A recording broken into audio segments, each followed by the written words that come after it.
নমস্কাৰ প্ৰাগ নিউজৰ বিশেষ অনুষ্ঠান উত্তৰ লাগেলৈ মই প্ৰণয় বৰদলৈ আপোনালোকক জনাইছোঁ স্বাগতম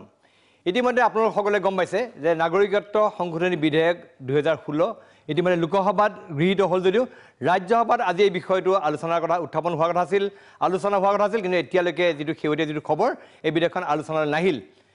কি কাৰণত আলোচনা নাহিল কিয় নাহিল এইবিলাক বিষয়ে পাতিম তাৰ লগতে এই বিধেয়কখনে আচলতে প্ৰকৃতাৰ্থত এইটো যিটো কৈছে যে জাতিদ্ৰোহী অসম আৰু অসমীয়াৰ কাৰণে ক্ষতিকাৰক আৰু বিজেপি দলে দাবী কৰিছে আচলতে খিলঞ্জীয়াৰ কাৰণে সহায়কাৰী হ'ব এই সমগ্ৰ বিষয়টো আমি আলোচনা কৰি বিধেয়কখনৰ পৰা আচলতে আমাৰ অসমৰ কিমান অপকাৰ হ'ব কিমান উপকাৰ হ'ব এই সকলোবিলাক বিষয়ে আলোচনা কৰিম আমাৰ সৈতে আমাৰ ষ্টুডিঅ'ত আছে বৰ্তমান মই চিনাকি কৰিছোঁ তুলাৰাম গগৈ অসম গণ পৰিষদ দলৰ মুখপাত্ৰ আমাৰ সৈতে আছে প্ৰশান্ত ৰাজগুৰু আমাৰ অসম কাকতৰ সম্পাদক আছে দুৰ্গা দাস বড়ো তেখেত আছে কংগ্ৰেছ দলৰ তেখেত জ্যেষ্ঠ মুখপাত্ৰ আছে অদীপ কুমাৰ ফুকন তেখেত ৰাজনীতি বিশ্লেষক সাংবাদিক আছে ৰঞ্জীৱ শৰ্মা তেখেতে RSSৰ প্ৰচাৰ প্ৰমুখ আছে দিলীপ শইকীয়া পৰিৱেশ বিজেপিৰ তেখেত সাধাৰণ সম্পাদক আৰু অলপ সময় পাছত আহি উপস্থিত হ'ব অসম জাতীয়তাবাদী যুৱ ছাত্ৰ পৰিষদৰ সাধাৰণ সম্পাদক পলাশ চাংমাই আৰু আমাৰ সৈতে পোনপটীয়া সম্প্ৰচাৰত উপস্থিত আছে কৃষক নেতা অখিল গগৈ মই সকলোকে স্বাগতম জনাইছোঁ কিন্তু পুনতে আমি বিধেয়কখন কি কাৰণত আজি ৰাজ্যসভাত নাহিল কি কথা থাকিব পাৰে কাৰণ শেহতীয়াভাৱে এই বিধেয়কখন সন্দৰ্ভত ইতিমধ্যে আমি দেখিবলৈ পাইছোঁ আমাৰ NDAৰ যিবিলাক অংশীদাৰ ইয়াতে মেঘালয় মিজোৰাম অৰুণাচল এইসকলৰ মুখ্যমন্ত্ৰীসকলৰ যথেষ্ট প্ৰতিক্ৰিয়া প্ৰকাশ কৰিছে আনকি NDAৰ পৰা ওলাই যোৱাৰ ভাবুকি দিছে এই গোটেইবিলাকো এটা কাৰণ হ'ব পাৰে মই পোনে প্ৰশান্ত ৰাজগুৰুৰ ওচৰলৈ গৈছোঁ কি ভাবে আপুনি যে কিহৰ কাৰণে বিধেয়কখন আজি ৰাজ্যসভাত উত্থাপনৰ সম্পূৰ্ণ থল থকা সত্ত্বেও শেষ মুহূৰ্তত বেকআউট হ'ল আৰু এনেকুৱা খবৰো আহিছে যে কংগ্ৰেছ আৰু বিজেপিৰ মাজত বুজাপৰা এটা হৈছে বুজাপৰা এইটো হৈছে যে তেওঁলোকে যিখন সংৰক্ষণ বিধেয়ক আছে বিধেয়কখন গৃহীত কৰাৰ স্বাৰ্থত এই বিধেয়কখন এইবাৰ তেওঁ নানিলে এনেকুৱা ধৰণৰ কথা বতৰা চলিছে আপুনি কি ভাবে কিহৰ কাৰণে ৰাজ্যসভাত এইখন বিধেয়কখন নাহিলে আৰু এতিয়া কি হ'বলৈ গৈ আছে বহুতবোৰ কাৰক আছে তাৰ কাৰণে আপুনি যি দুটা কাৰক কথা কৈছে যে মিজোৰাম আৰু মেঘালয় নাগালেণ্ডৰ চৰকাৰীভাৱে তেওঁলোকে এই বিধেয়ক প্ৰতিক্ৰিয়া প্ৰকাশ কৰিছে তেওঁলোকে বিৰোধিতা কৰিছে সদৌ অসম ছাত্ৰ সন্থাই কালি যিটো আন্দোলনৰ কাৰ্যসূচী ৰূপায়িত কৰিলে আৰু কৃষক মুক্তি সংগ্ৰাম সমিতি আৰু অন্যান্য সংগঠনসমূহে যি ধৰণে ৰূপায়িত কৰি আছে সেইটো এটা বৰ ডাঙৰ প্ৰতিক্ৰিয়া হিচাপে মই গণ্য কৰোঁ আৰু অসমৰ মানুহৰ যিটো এতিয়া নতুন মনস্তত্ব এই বিধেয়কখনৰ বিৰুদ্ধে সেই মনস্তত্বটো হয়তো তেওঁলোকে অলপ উপলব্ধি কৰাত সক্ষম হৈছে কিন্তু সৰ্বোপৰি কাৰিকৰীভাৱে যিটো আজি ঘটনা ঘটিছে সেইটো হ'ল মই দুটা উৎসৰ পৰা দুটা ধৰণৰ খবৰ পাইছোঁ এটা হ'ল যে ৰাজ্যসভালৈ বিলখন আনিবৰ সময়ত এটা ঐক্যমত্য বিচাৰিছিলে চেয়াৰমেনে যে যিহেতু উত্তৰ পূবৰ পৰিস্থিতিটো খুব বেয়া গতিকে এই পৰিপ্ৰেক্ষিতত আপোনালোকে এইটো মানে ঐক্যমতত উপনীত হ'ব লাগে বিলখন অনা হ'বনে নহয় তেতিয়া বিৰোধী পক্ষই কথাটো ক'লে যে বিলখন যদি আনে তেতিয়াহ'লে আৰু পৰিস্থিতি বেয়া হ'ব আৰু দ্বিতীয় মই এটা সূত্ৰৰ পৰা গম পাইছোঁ যে কংগ্ৰেছৰ সমৰ্থন বিচাৰিছিলে প্ৰত্যক্ষভাৱে যে দুয়োখন বিলৰ কাৰণে 10% সংৰক্ষণ আৰু অসমৰ নাগৰিকত্ব বিধেয়ক কংগ্ৰেছে তেতিয়া স্পষ্টভাৱে জনালে যে আমি নাগৰিকত্ব বিধেয়কৰ সমৰ্থন দিব নোৱাৰিম যদি তোমালোকক সমৰ্থন দিব লাগে আমি 10% সংৰক্ষণৰ বিধেয়কক সমৰ্থন দিম কিন্তু তেতিয়াহ'লে তোমালোকে নাগৰিকত্ব বিধেয়কখন আনিব নোৱাৰিবা সেই বুলি কোৱাৰ কাৰণে তেওঁলোক তেতিয়া ৰৈ যাব লগা হ'ল মই যিটা চ'ৰ্চৰ পৰা মই গম পাইছোঁ আমি অলপ কৃষক নেতা অখিল গগৈৰ ওচৰলৈ গৈছোঁ আৰু যোৱাৰ আগতে মই এটা খবৰ দিছোঁ ইতিমধ্যে অসম গণ পৰিষদৰ 3গৰাকী মন্ত্ৰী অতুল বৰা ফণীভূষণ চৌধুৰী আৰু কেশৱ মহন্তই ইতিমধ্যে পদত্যাগ কৰি পোনে ৰাওনা হৈছে তেওঁলোকে গৈছে আছুৰ অফিচলৈ আছুৰ মুখ্য কাৰ্যালয়লৈ এইটো খবৰ আহিছে আমি অলপ সময় পাছত দেখুৱাম তেওঁলোকে তাত কি কথা বতৰা হৈছে কিন্তু মই কৃষক নেতা অখিলৰ ওচৰলৈ গৈছোঁ অখিল গগৈ ডাঙৰীয়া আপুনি কি ভাবে কিহৰ কাৰণে অন্তিম মুহূৰ্তত এই বিধেয়কখন ৰাজ্যসভাত থমকি ৰৈছে আপোনাৰ কি ধাৰণা আপুনি কি বুলি ভাবে আজি ৰাতিপুৱা 9 মান বজাত আমালৈ এজন ৰাজ্যসভাৰ সাংসদ আৰু প্ৰাক্তন মন্ত্ৰী তেখেতৰ পৰা এটা মেইল আহিছিলে যে চিটিজেনশ্বিপ এমেণ্ডমেণ্ট বিলখন আজি সংসদত উত্থাপন নহ'ব পাৰে তাৰ পৰৱৰ্তী সময়ত আমালৈ যিখন আজিৰ দিনটোৰ যি কাৰ্যকমনিকা পঠিয়াই দিয়া হৈছিলে সেই কাৰ্যকমনিকাখন চাই দেখা গৈছিলে যে তাত চিটিজেনশ্বিপ এমেণ্ডমেণ্ট বিলৰ প্ৰশ্নটো নাছিল আৰু লগতে অসমৰ 6 জাতিৰ জনজাতিকৰণৰ যি বিধেয়ক সেই বিধেয়কো অহা নাছিল কিন্তু অলপ সময়ৰ পাছত আকৌ সাপ্লিমেণ্টাৰী এটা শিডিউল আহিলে যেটো শিডিউলত আমাৰ 6 জাতিৰ জনজাতিকৰণৰ বিষয়টো আৰু নাগৰিকত্ব সংশোধনী বিধেয়ক 2016ৰ বিষয়টো তাত অন্তৰ্ভুক্ত হ'ল তাৰ পাছত 12 বজাত যেতিয়া সংসদ যেতিয়া এডজৰ্ণ হৈছিলে হুলস্থুল হৈছিলে আৰু সংসদ যেতিয়া স্থগিত ৰখা হৈছিলে স্থগিত হোৱাৰ পাছত যেতিয়া সভা হৈছিলে ঠিক 1:30 মান বজাত আমালৈ এটা ফোন আহিছিলে এজন RJDৰ সাংসদৰ পৰা আৰু RJDৰ সাংসদজনে মোক কৈছিলে যে অখিল ভাই আমাৰ মাজত এটা কনসেনসাস হৈছে যে সিটিজেনশিপ এমেন্ডমেন্ট বিলখন আজি উত্থাপন নহয় সংসদত উত্থাপন নহয় তাৰ অলপ সময়ৰ পাছতে মই লগে লগে কেবাজনো দিল্লীৰ কেবাজনো সাংবাদিকলৈ ফোন কৰিছিলোঁ আৰু সাংবাদিকজনে কনফাৰ্ম কৰি দিছিলে যে তেওঁলোকে কৈছিলে যে নহয় কোনো পধ্যে নাগৰিকত্ব সংশোধনী বিধেয়ক আজি উত্থাপন নহয় তো এতিয়া তেখেতসকলে গোটেইবিলাকে যেতিয়া মোক কথা কৈছে যে কিয় সংশোধনী বিধেয়কখন উত্থাপন হোৱা নাই তেতিয়া তেওঁলোকে এটাই কৈছে যে উত্তৰ পূৰ্বাঞ্চলৰ আইন শৃংখলাৰ পৰিস্থিতিৰ কাৰণে এই বিধেয়কখন উত্থাপন নহয় বুলি সদনত গৃহমন্ত্ৰীয়ে বিবৃতি জাৰি কৰিব কিন্তু দেখা গ'ল যে শেষত সদনত গৃহমন্ত্ৰীয়ে তেনেকৈ বিবৃতি জাৰি নকৰিলে কিন্তু কৌশলপূৰ্ণভাৱে বিধেয়কখন উত্থাপন কৰাৰ ক্ষেত্ৰত স্থগিত ৰাখিলে কিন্তু একেটা সময়তে খন্তেক সময়ৰ আগতে আমি গৃহ বিভাগৰ এজন উচ্চ পৰ্যায়ৰ শীৰ্ষতম বিষয়াৰ লগত কথা পাতিছিলোঁ আৰু শীৰ্ষতম বিষয়াৰ লগত কথা পাতোতে তেখেতে অতি স্পষ্টভাৱে কৈছিলে যে নাগৰিকত্ব সংশোধনী বিধেয়ক আৰু লগতে এই যে ST বিল আমাৰ ছটা কমিউনিটিৰ যে ছটা কমিউনিটি মানে আকৌ চাহ জনগোষ্ঠীৰ মাত্ৰ কেইটামান তাৰে কেইটামান কাষ্টৰহে আকৌ হেৰি কৰিছে দেই তো এই ছটা জনগোষ্ঠীৰ যে জনজাতিকৰণৰ প্ৰশ্ন এটো আৰু টেবুল মানে অকল টেবুলহে হ'ল এটো আগ নাবাহে এই দুইটা বস্তুৱে কল ষ্টৰেজত থাকিব বুলি আমি কোৱা কৈছে ইয়াৰ পৰা অনুমান কৰিব পাৰি যে গোটেই অসমত যে ব্যাপক ৰূপত অসমীয়া জাতি জাগি উঠিছে অসমৰ বিভিন্ন জাতি জনগোষ্ঠী জাগি উঠিছে বিশেষকৈ 6 জাতিৰ জনজাতিকৰণ কৰিম বুলি কোৱাৰ পাছতো যেতিয়া 6 জাতিৰ নেতৃবৰ্গই স্পষ্ট ৰূপত ঘোষণা কৰি দিলে যে প্ৰয়োজন হলে আমাক 6 জাতিৰ জনজাতিকৰণ নালাগে কিন্তু কোনো পধ্যে নাগৰিকত্ব সংশোধনী বিধেয়ক আমাক নালাগে নাগৰিকত্ব সংশোধনী বিধেয়কৰ বিনিময়ত আমাক 6 জাতিৰ জনজাতিকৰণ নালাগে বুলি যেতিয়া নেতৃবৰ্গই ঘোষণা কৰি দিলে আৰু সবল স্থিতিত যেতিয়া থাকিলে তেতিয়া চৰকাৰৰ কাৰণে কোনো উপায় নাইকিয়া হ'ল কাৰণ তেওঁলোকে দেখিলে যে এনেকুৱা ধৰণৰ বিভিন্ন মেজাৰ্ছ লোৱাৰ পাছতো অসমৰ আইন শৃংখলাৰ পৰিস্থিতি কেতিয়াও শান্ত হোৱা সম্ভৱ নহয় ইতিমধ্যে গৃহমন্ত্ৰী ৰাজনাথ সিঙৰ ভ্ৰমণ বাতিল কৰিবলগীয়া হৈছে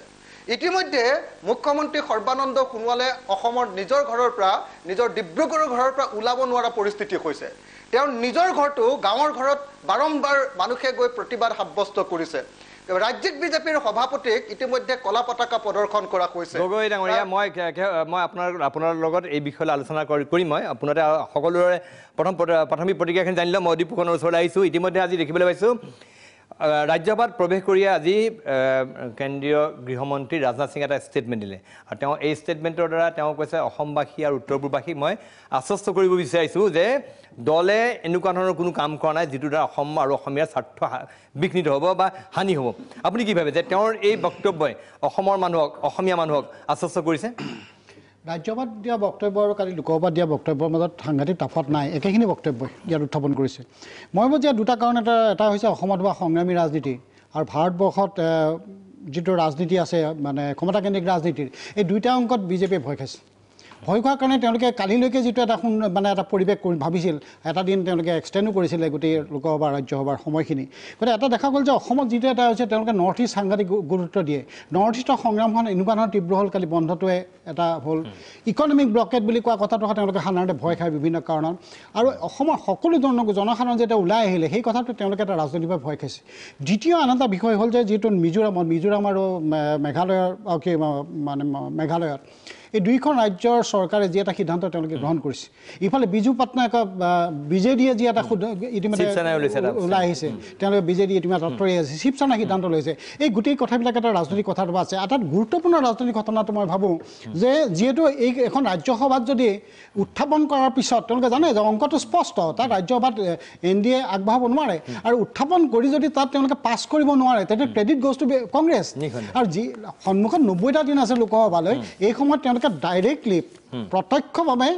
তেওঁলোকে কংগ্ৰেছক সুযোগটো তেওঁলোকে দিব বিচৰা নাই কিন্তু তথাপিও এই ক্ষেত্ৰত কংগ্ৰেছৰ তেওঁলোকে কি গুৰুত্বপূৰ্ণ ভূমিকা ল'লে তেওঁলোকে সময় ক'লেহেঁতেন কিন্তু এই কথাটো মই ভাবোঁ যে এই গোটেই কথাখিনিৰ কাৰণে তেওঁলোকে এই গোটেই কথাটো বিৰত থাকিলে আৰু বিৰত থকাৰ কথাখিনি স্পষ্ট কৰিলে যে আগন্তুক সময়ত কিন্তু ৰাজনৈতিক বাতাবৰণটো এটা বেলেগ ধাৰাত আগবাঢ়িব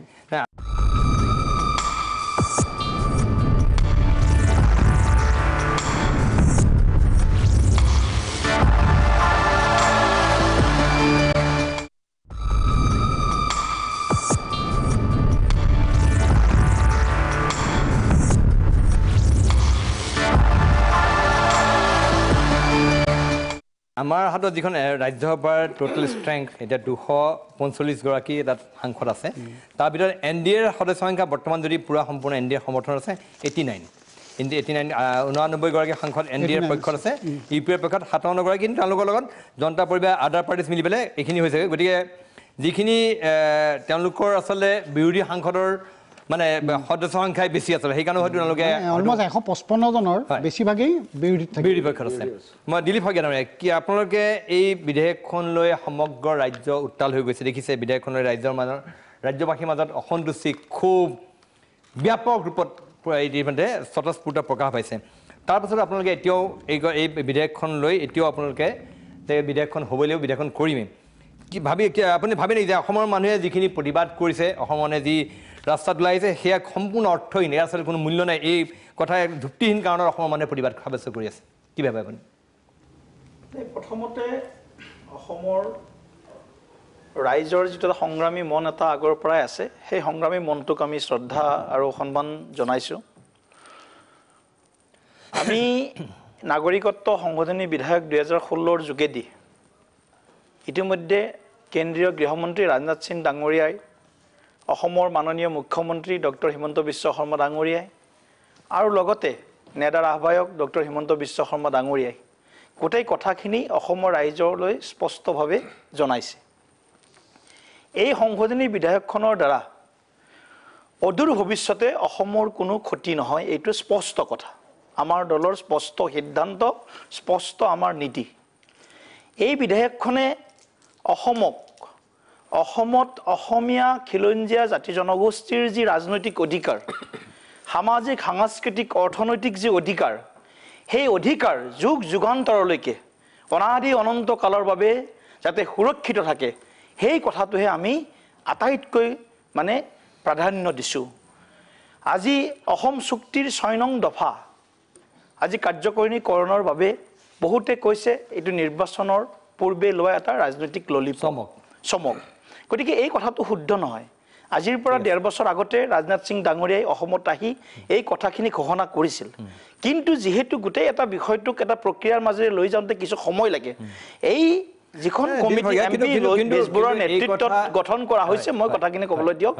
আমি আশাবাদী আমি বিশ্বাসী যে অসম চুক্তিৰ 6 নং দফাৰ আখৰে আখৰে ৰূপায়ণৰ যোগেদি অসমত অসমীয়া মানুহখিনিৰ ভাষিক হওক ধাৰ্মিক হওক আধ্যাত্মিক হওক সাংস্কৃতিক হওক ৰাজনৈতিক হওক এই সকলো অধিকাৰ অনাগত দিনত সুৰক্ষিত থাকিব এছাম বুদ্ধিজীৱী এছাম সংবাদ মাধ্যমে প্ৰৰোচিত কৰিছে অসমৰ জনগণক এছাম বুলি ক'ব লাগিব কাৰণ অসমৰ ৰাইজে এই কথাখিনি ইতিমধ্যে উপলব্ধি কৰিছে আমি সকলোকে আহ্বান জনাইছে এই অসমৰ শিক্ষিত সজাগ সচেতন ৰাইজ আপোনালোকে ভাৰতীয় জনতা পাৰ্টিক যি আশাৰে আপোনালোকে আগবঢ়াই দিছিল সেই আশাৰে ভাৰতীয় জনতা পাৰ্টি সেই পথৰে ভাৰতীয় জনতা পাৰ্টি আগবাঢ়ি আছে আৰু আমি আগবাঢ়ি গৈ থাকিম আৰু আমি এইখিনি কথা মই এইটো ঔচিত্যৰ প্ৰশ্ন উত্থাপন কৰিব খোজো কাৰণ যি দল শাসনত থাকে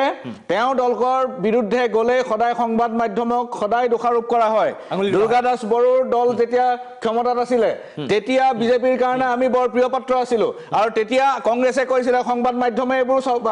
অদৰকাৰী কথা ছপা কৰিছে আজি বিজেপি দল ক্ষমতাত আছে আমি বিজেপি দলৰ এই অসম বিৰোধী স্থিতিৰ বিৰোধিতা কৰিছো আমি অসমীয়া সংবাদ মাধ্যমে এইটো কৰিবলৈ বাধ্য আমি অসমৰ জনসাধাৰণ অসমৰ খিলঞ্জীয়া জনসাধাৰণৰ ওচৰত দায়বদ্ধ আমি বিজেপি বা কংগ্ৰেছৰ ওচৰত দায়বদ্ধ নহয় গতিকে টেলিভিছনত যেতিয়া আলোচনা কৰিব তেতিয়া সংবাদ মাধ্যমক একিউজ কৰি কথা নক'ব সংবাদ মাধ্যমক একিউজ কৰি কথা ক'বলৈ হ'লে সংবাদ মেলা আহ্বান কৰি কওক তাৰপিছত আমি জবাব দিম তাৰ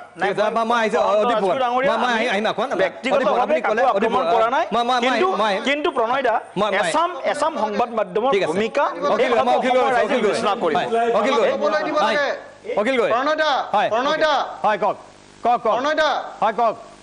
নহয় এইটো বৰ দুৰ্ভাগ্যজনক কথা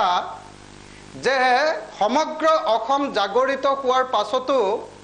বিজেপিৰ কৰ্মীসকল আৰু নেতাসকলে এতিয়াও নাৱৰ পৰা নমা নাই নাৱৰ টিঙৰ পৰা নমা নাই এইটো বৰ দুৰ্ভাগ্যজনক কথা যে সমগ্ৰ জাতিটোৱে যি সময়ত ঐক্যবদ্ধ হৈ সংগ্ৰাম কৰিছে জাতিটোক বচাবৰ কাৰণে মৰণপণ সংগ্ৰামত লিপ্ত হৈছে আজি মুখ্যমন্ত্ৰীৰ বাসগৃহ ঘেৰাও কৰিবলগীয়া পৰিস্থিতি হৈছে বিজেপিক চাৰিওফালৰ পৰা ৰাইজে খেদি ফুৰিছে তাৰ পাছতো কিন্তু বিজেপি দলটোৱে এনেকুৱা ধৰণৰ আবুল তাবুল কথা কৈ জনগণক আৰু লগতে সংবাদ মাধ্যমক আৰু বুদ্ধিজীৱী সমাজকো বাৰম্বাৰ অপমান কৰি আছে গতিকে মই ভাবো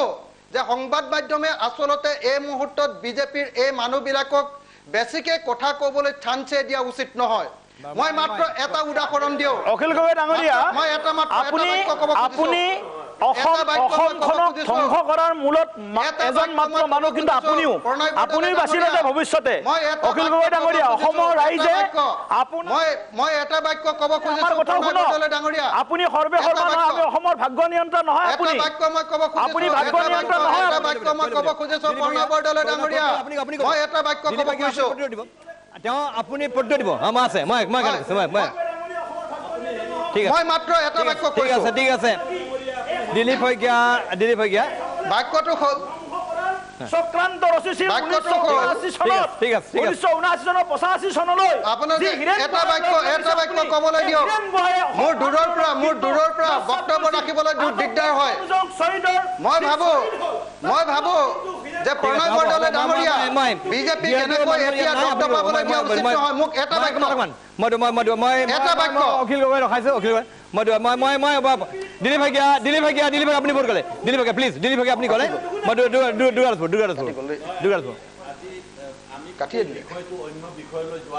মই মূল ইয়াত সংসদত এই বিধেয়ক নহ'ল কাৰ কাৰণে নহ'ল ইয়াত সকলোৰে কন্ট্ৰিবিউশন আছে প্ৰথমটো সংগ্ৰামীসকলৰ 1 নম্বৰ কন্ট্ৰিবিউশন আৰু এই সংগ্ৰামীসকলক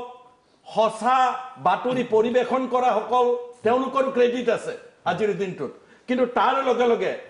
সংসদ সদায় সংখ্যাৰ ওপৰত নিৰ্ভৰ কৰে আজি মই নিশ্চয় পেনেলিষ্টে এইটো অস্বীকাৰ কৰিলে দুখ পাম যে আজি অখিল গগৈ ডাঙৰীয়াও কৈছে তেখেতক আৰজেডিৰ এগৰাকী সংসদে খবৰ দিছে আৰজেডিৰ বিধায়ক এমপি কেইজন আপুনি ৰাজ্যসভাত জানে যদি কংগ্ৰেছে আজি ফ্লোৰ কোঅৰ্ডিনেশ্যন নকৰিলেহেঁতেন যোৱাকালি ৰাতিৰ পৰা ফ্লোৰ কোঅৰ্ডিনেশ্যন নকৰিলেহেঁতেন সংসদত আজি যিটো পৰিৱেশ সৃষ্টি হৈছে সংসদৰ ভিতৰত আপোনালোকৰ সংগ্ৰামটোক অসমৰ সংগ্ৰামটোক ন্যায্যতা দিয়াৰ কাৰণে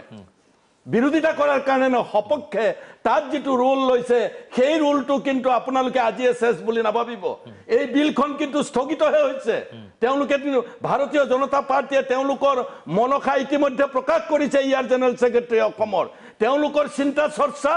ইতিমধ্যে অসম ভাৰতৰ ৰাজ্যক তেওঁলোকে জনাইছে গতিকে তেওঁলোকে পাছ কৰাবলৈ বদ্ধপৰিকৰ তেওঁলোকে যি ষ্ট্ৰেটেজি লৈছে সেই ষ্ট্ৰেটেজিত আজি বিৰোধী পক্ষ সাকসেস হৈছে ৰাজ্যসভাত আৰু তাৰ কাৰণ হৈছে যেহেতু কংগ্ৰেছ এটা বৃহৎ দল তাত এই কংগ্ৰেছ দলে যিটো ইনিচিয়েটিভ লৈছে ৰিপুন বৰুৱা ৰিপুন মই উৎসাহিত হোৱা নাই সঁচা কথা কৈছো আপোনাৰ মাজত মই কথা কোৱা নাই আপুনি কথা কওঁতে মই কোৱা নাই আপোনালোকে আজি জাতি বিৰোধী কাম কৰিছে জাতি বিৰোধী জাতি ধ্বংসী কাম কৰিছে লাষ্ট পলিটিক আজি আপোনালোকৰ মুখ্যমন্ত্ৰীৰ গাঁৱৰ মানুহে কান্দি কৈছে কি বুলি কৈছে এবাৰ ভাবি চাবলৈ কৈছে লাষ্ট পলিটিক আছিল আপোনালোকৰ অসম আজি এই পৰিস্থিতিলৈ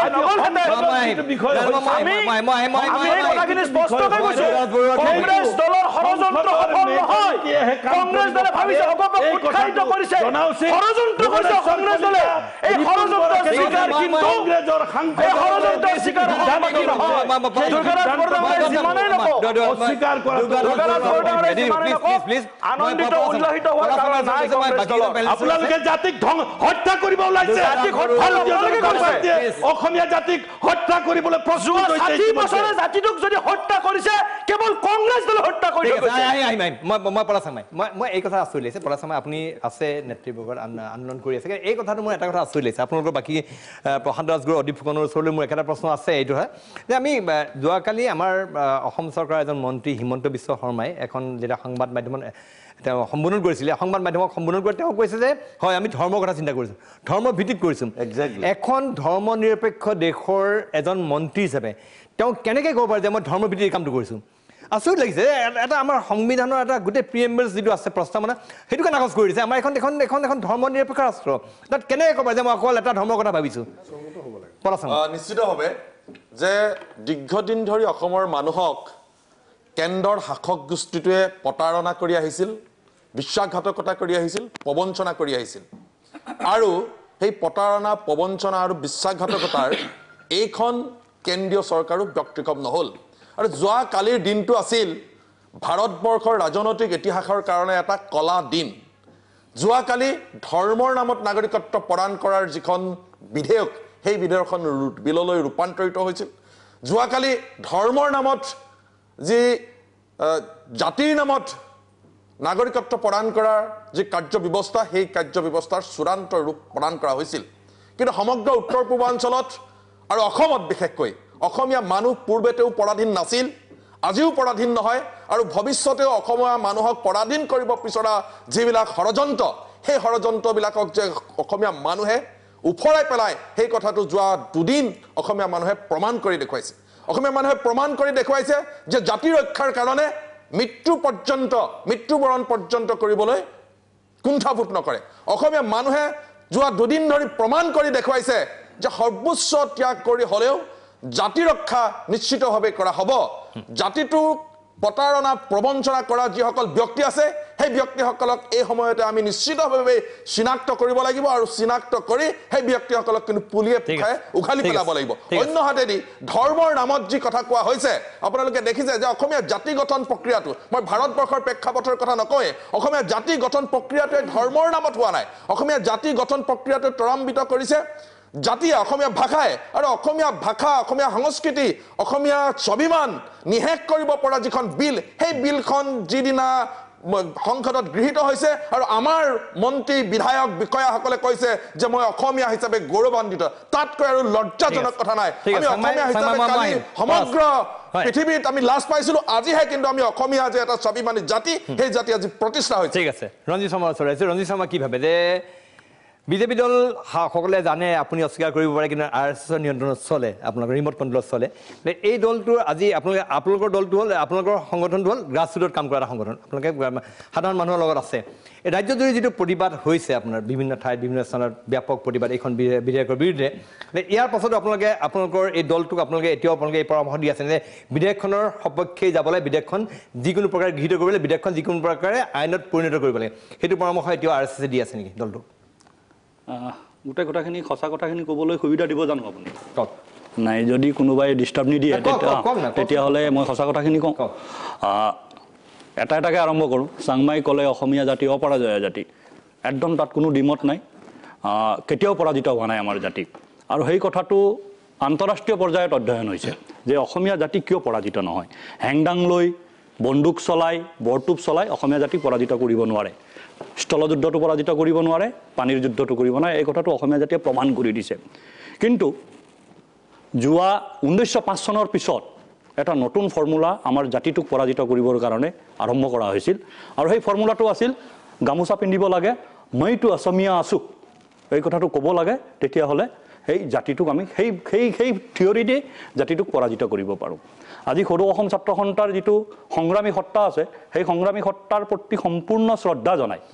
আৰু অসমৰ জনসাধাৰণৰ এই অপৰাজয় শক্তিৰ প্ৰতি সম্পূৰ্ণ শ্ৰদ্ধা জনাই মই এটা প্ৰশ্ন কৰিব খুজিছোঁ যে আমি বিগত সময়ছোৱাত কৈ আছোঁ, বিশেষকৈ অসম চুক্তি হোৱাৰ পিছত 1985 চনৰ 14 আগষ্টৰ পিছত অসমৰ যি 11খন জিলাত খিলঞ্জীয়া মানুহ সংখ্যালঘু হ'ল, সেই কাৰ কাৰণে হ'ল? সেই খিলঞ্জীয়া মানুহ আমি কাৰ ওচৰত সংখ্যালঘু হৈছোঁ? আমি কওঁ যে খিলঞ্জীয়া মানুহখিনি সংখ্যালঘু হৈছে, আপুনিও কয়, অদীপ দায়েও কয়, ৰাজগুৰু দায়েও কয়, ময়ো কওঁ, দিলীপেও কয়, চাংমায়ো চবে কয়, তো কোনে সংখ্যালঘু কৰিছে? সেই কথাটো কিন্তু আমি নকওঁ। সেই কথাটো অহাৰ লগে লগে ধৰ্মৰ কথা আহি যায়। এতিয়া প্ৰশ্ন উঠিছে ভাৰতবৰ্ষখন, মই আপোনাক কৈছিলোঁ সত্য কথাটো, আপুনি দীঘলীয়া নকওক, নাই দীঘলীয়া কৰা নাই, কথাটো দীঘলীয়া যেতিয়া দীঘলীয়া ক'বই লাগিব, কথাটো দীঘলীয়া যেতিয়া দীঘলীয়া ক'বই লাগিব। আপুনি যেতিয়া ধৰ্মৰ কথা কৈছে, আমাৰ দেশখন যেতিয়া স্বাধীন হৈছিলে আৰু যিসকল লোকে সংবিধান বনাইছিলে, আম্বেদকাৰৰ পৰা আৰম্ভ কৰি কনষ্টিটিউটেড এছেম্বলিত যিমান মানুহ আছিল, সাম্প্ৰদায়িক বক্তব্য আমি শুনিবলৈ নাই। আপোনাৰো বক্তব্য আমি নুশুনো দাদা আপোনাৰো বক্তব্য আমি নুশুনো এইটো সাম্প্ৰদায়িক বক্তব্য নহয় নালাগে না আপোনাৰো বক্তব্য নুশুনো সাম্প্ৰদায়িক মহাত্মা গান্ধীক হত্যা কৰা মহাত্মা গান্ধীক হত্যা কৰা মানুহক কেনেকে বক্তব্য দিবলৈ দিব নালাগে সাম্প্ৰদায়িক বক্তব্য দিবলৈ দিব নালাগে মহাত্মা গান্ধীক হত্যা কৰা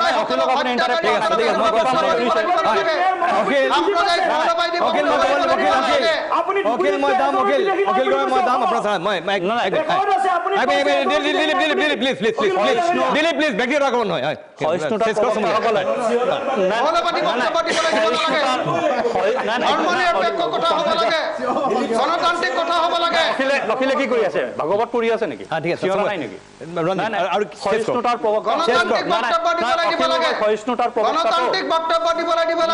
অখিল গগৈ তুলাৰাম গগৈ আছে তুলাৰাম গগৈ গ্ৰহণযোগ্য নহ'ব আপোনাৰ নিচিনা সাম্প্ৰদায়িক ব্যক্তি এতিয়া অসমত এতিয়া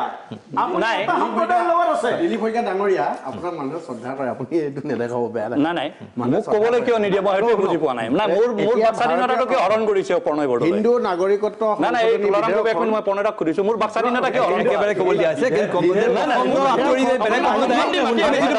সেই প্ৰসংগত চাব আপুনি লাইনৰ পৰা ফালৰি কাটি দীঘলীয়া কৰিলে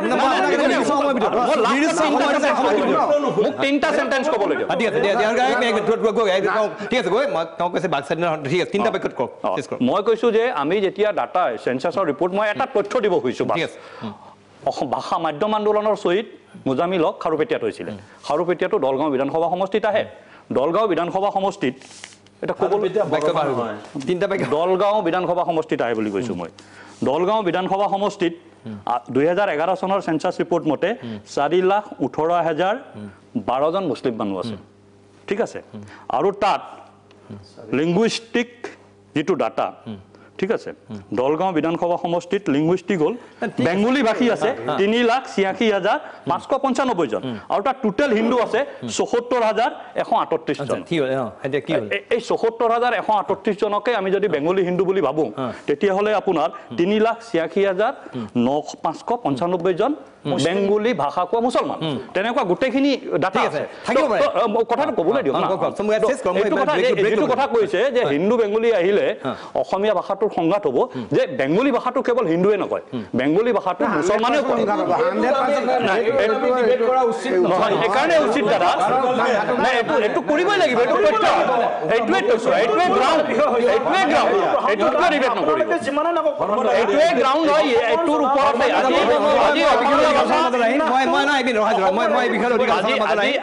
তাৰ পূৰ্বে মই ল'ব লাগিব খন্তেক সময়ৰ বাণিজ্যিক বিৰতিৰ পিছত পুনৰ উভতিম আমাৰ এই বিশেষ আলোচনাৰ মাজলৈ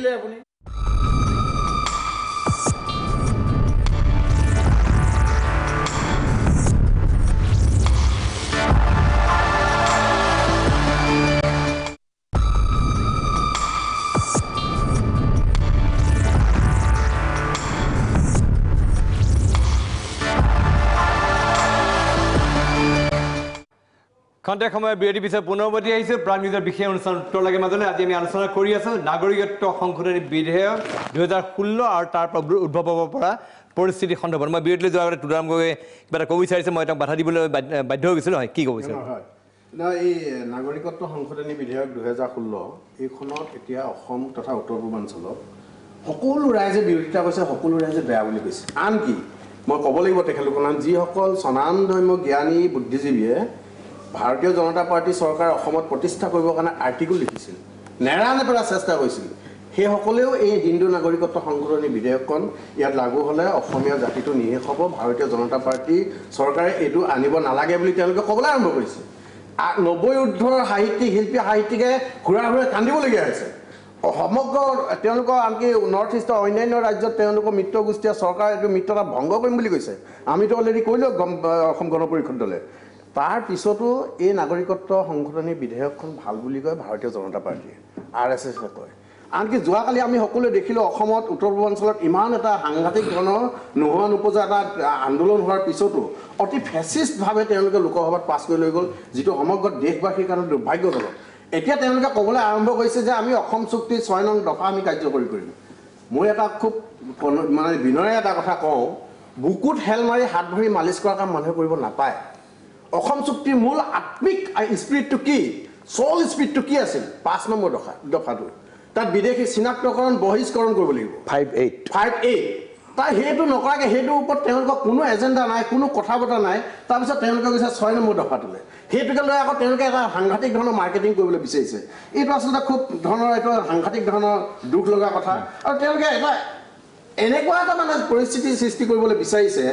আজি তেওঁলোকে মানে ৰাজ্যসভাত তেওঁলোকে পাছ কৰিব নোৱাৰিলে বেলেগ কথা, লেডাউন হ'ল বেলেগ কথা। এনে এটা পৰিস্থিতি সৃষ্টি কৰিবলৈ বিচাৰিছে যেন ভাৰতীয় জনতা পাৰ্টীয়ে হিন্দু নাগৰিকত্ব সংশোধনী বিধেয়কখন আনি সাংঘাতিক ধৰণৰ অসমীয়া জাতিটোক বচাবৰ কাৰণে এটা সাংঘাতিক এটা কাম কৰিলে, বিয়াত আমি সকলোৱে যেন ছাপোৰ্ট দিব লাগে। এই গোটেই বুদ্ধিজীৱীবিলাক, শিল্পী, সাহিত্যিক, সাংবাদিক, ছাত্ৰ ছাত্ৰী, অভিভাৱক, আনকি তেওঁলোকৰ দলৰ 2জনমান বিধায়ক, যিকেইজন বিধায়কে হিন্দু নাগৰিকত্ব সংশোধনী বিধেয়ক উত্থাপন কৰিলে আমি পদত্যাগ কৰিম বুলি কৈছিলে, অতুল বৰা আৰু বিনোদ হাজৰিকা তেওঁলোকে। আনকি তেওঁলোকৰ স্পীকাৰে আজি মন্তব্য দিছে। তেনে তাৰ পিছতো প্ৰণয় দা, তাৰ পিছতো এনেকুৱা ফেচিষ্টভাৱে এনেকুৱা কেৱল তেওঁলোকে ভোটৰ অংকত এটা জাতিক শেষ কৰিবলৈ বিচৰাটো মই ভাবোঁ অসমীয়া জাতিয়ে তেওঁলোকক এটা আচলতে এইটো হয়তো লোকসভা নিৰ্বাচনত যিটো বেংগলৰ ভোট হিন্দী হাৰ্ট বেল্টত ইতিমধ্যে বিজেপিক বিভিন্ন এলেকাত প্ৰত্যাখ্যান কৰিছে। তেওঁলোকে হয়তো সেইকাৰণে বেংগলৰ 42খন আসন আছে লোকসভাৰ, সেই আসনৰ লক্ষ্য লৈ হয়তো অসমৰ স্বাৰ্থ এতিয়া 7খন ৰাজ্য ইয়াত আন্দোলন কৰিছে। আৰু দক্ষিণ ভাৰতৰ বা মধ্য ভাৰতৰ 7খন ৰাজ্য আন্দোলন কৰা হ'লে কি হ'ল নেতা ওচৰলৈ গৈছে। প্ৰধানমন্ত্ৰী এই কথাটো কালি আমি অথনি উত্থাপন কৰিছোঁ যে এজন অসম চৰকাৰৰ দায়িত্বশীল মন্ত্ৰী, আৰু এই মন্ত্ৰীজনে এখন সংবাদ মাধ্যমৰ আগত সংবাদ মাধ্যমৰ আগত তেওঁ উষ্মাৰে গৌৰৱবোধ কৰি, ঠিক আছে তেওঁ গৌৰৱবোধ কৰিব পাৰে, তেওঁৰ ভিতৰত আমাৰ আপত্তি নাই, তেওঁ গৌৰৱ, কিন্তু তেওঁ কৈছে ধৰ্মবিধি আমি কৰিছোঁ, কৰিছোঁ ধৰ্মবিধিত কৰিছোঁ। কিন্তু এজন মন্ত্ৰী এখন ধৰ্ম নিৰপেক্ষ দেশ, ধৰ্মবিধিৰ এখন দেশ যদি আমি হিন্দু ৰাষ্ট্ৰ হ'লে তেতিয়া ঠিক আছিল, তেওঁ ক'ব পাৰে। কিন্তু তেওঁ এখন ধৰ্ম নিৰপেক্ষ ৰাষ্ট্ৰৰ এজন দায়িত্বশীল মন্ত্ৰী হৈ এই কথাটো ক'ব পাৰে জানো? মই ৰাজনীতিকৰ কথা নকওঁ, ৰাজনীতিকসকলৰ লগত আমাৰ এটা যিটো আপুনিও সংবাদ মাধ্যমৰ মানুহ, ময়ো সংবাদ মাধ্যমৰ মানুহ, ৰাজনীতিক কালিলৈকে ধৰ্ম নিৰপেক্ষ হৈ থাকে, 15-20 বছৰ ধৰ্ম নিৰপেক্ষ হৈ থাকে, তাৰপিছত আকৌ ধাৰ্মিক হৈ পৰে, আকৌ গৈ ক'ৰবাত ধৰ্ম নিৰপেক্ষ হ'বগৈ পাৰে, একো ক'ব নোৱাৰি। সেইকাৰণে পলিটিচিয়ানৰ কথাত মই বৰ বিশেষ গুৰুত্ব নিদিওঁ। মোৰ গুৰুত্বটো হ'ল যে বিষয়টো আৰু তাৰ লগত থকা মোৰ জাতিটো। এতিয়া কথাটো হ'ল যে ভাৰতবৰ্ষখন এখন ধৰ্ম নিৰপেক্ষ ৰাষ্ট্ৰ হিচাপে আমাৰ সংবিধানৰ প্ৰণেতাসকলে কৰি গৈছে, আৰু আজি পৰ্যন্ত সেই ধৰ্ম নিৰপেক্ষ স্থিতিটো অটুট আছে।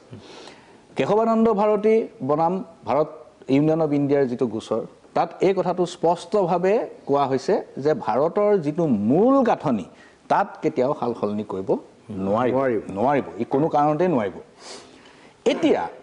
আমাৰ ভাৰতীয় সমাজত বা অসমৰ সমাজত বিভেদ আছে, ডিছক্ৰিমিনেশ্যন আমাৰ ইয়াত আছে। সেইটো সামাজিকভাৱে আছে, তাক যোৱা 70 বছৰৰ নিৰৱচ্ছিন্ন অনুশীলনৰ দ্বাৰা, এফাৰ্মেটিভ একশ্যনৰ দ্বাৰা, ছ'চিয়েল জাষ্টিছ সামাজিক ন্যায় প্ৰদানৰ দ্বাৰা আমি তাক কমাবলৈ চেষ্টা কৰি আনি আছোঁ। এনে অৱস্থাত এটা কথা সম্ভৱ হৈছে, কেৱল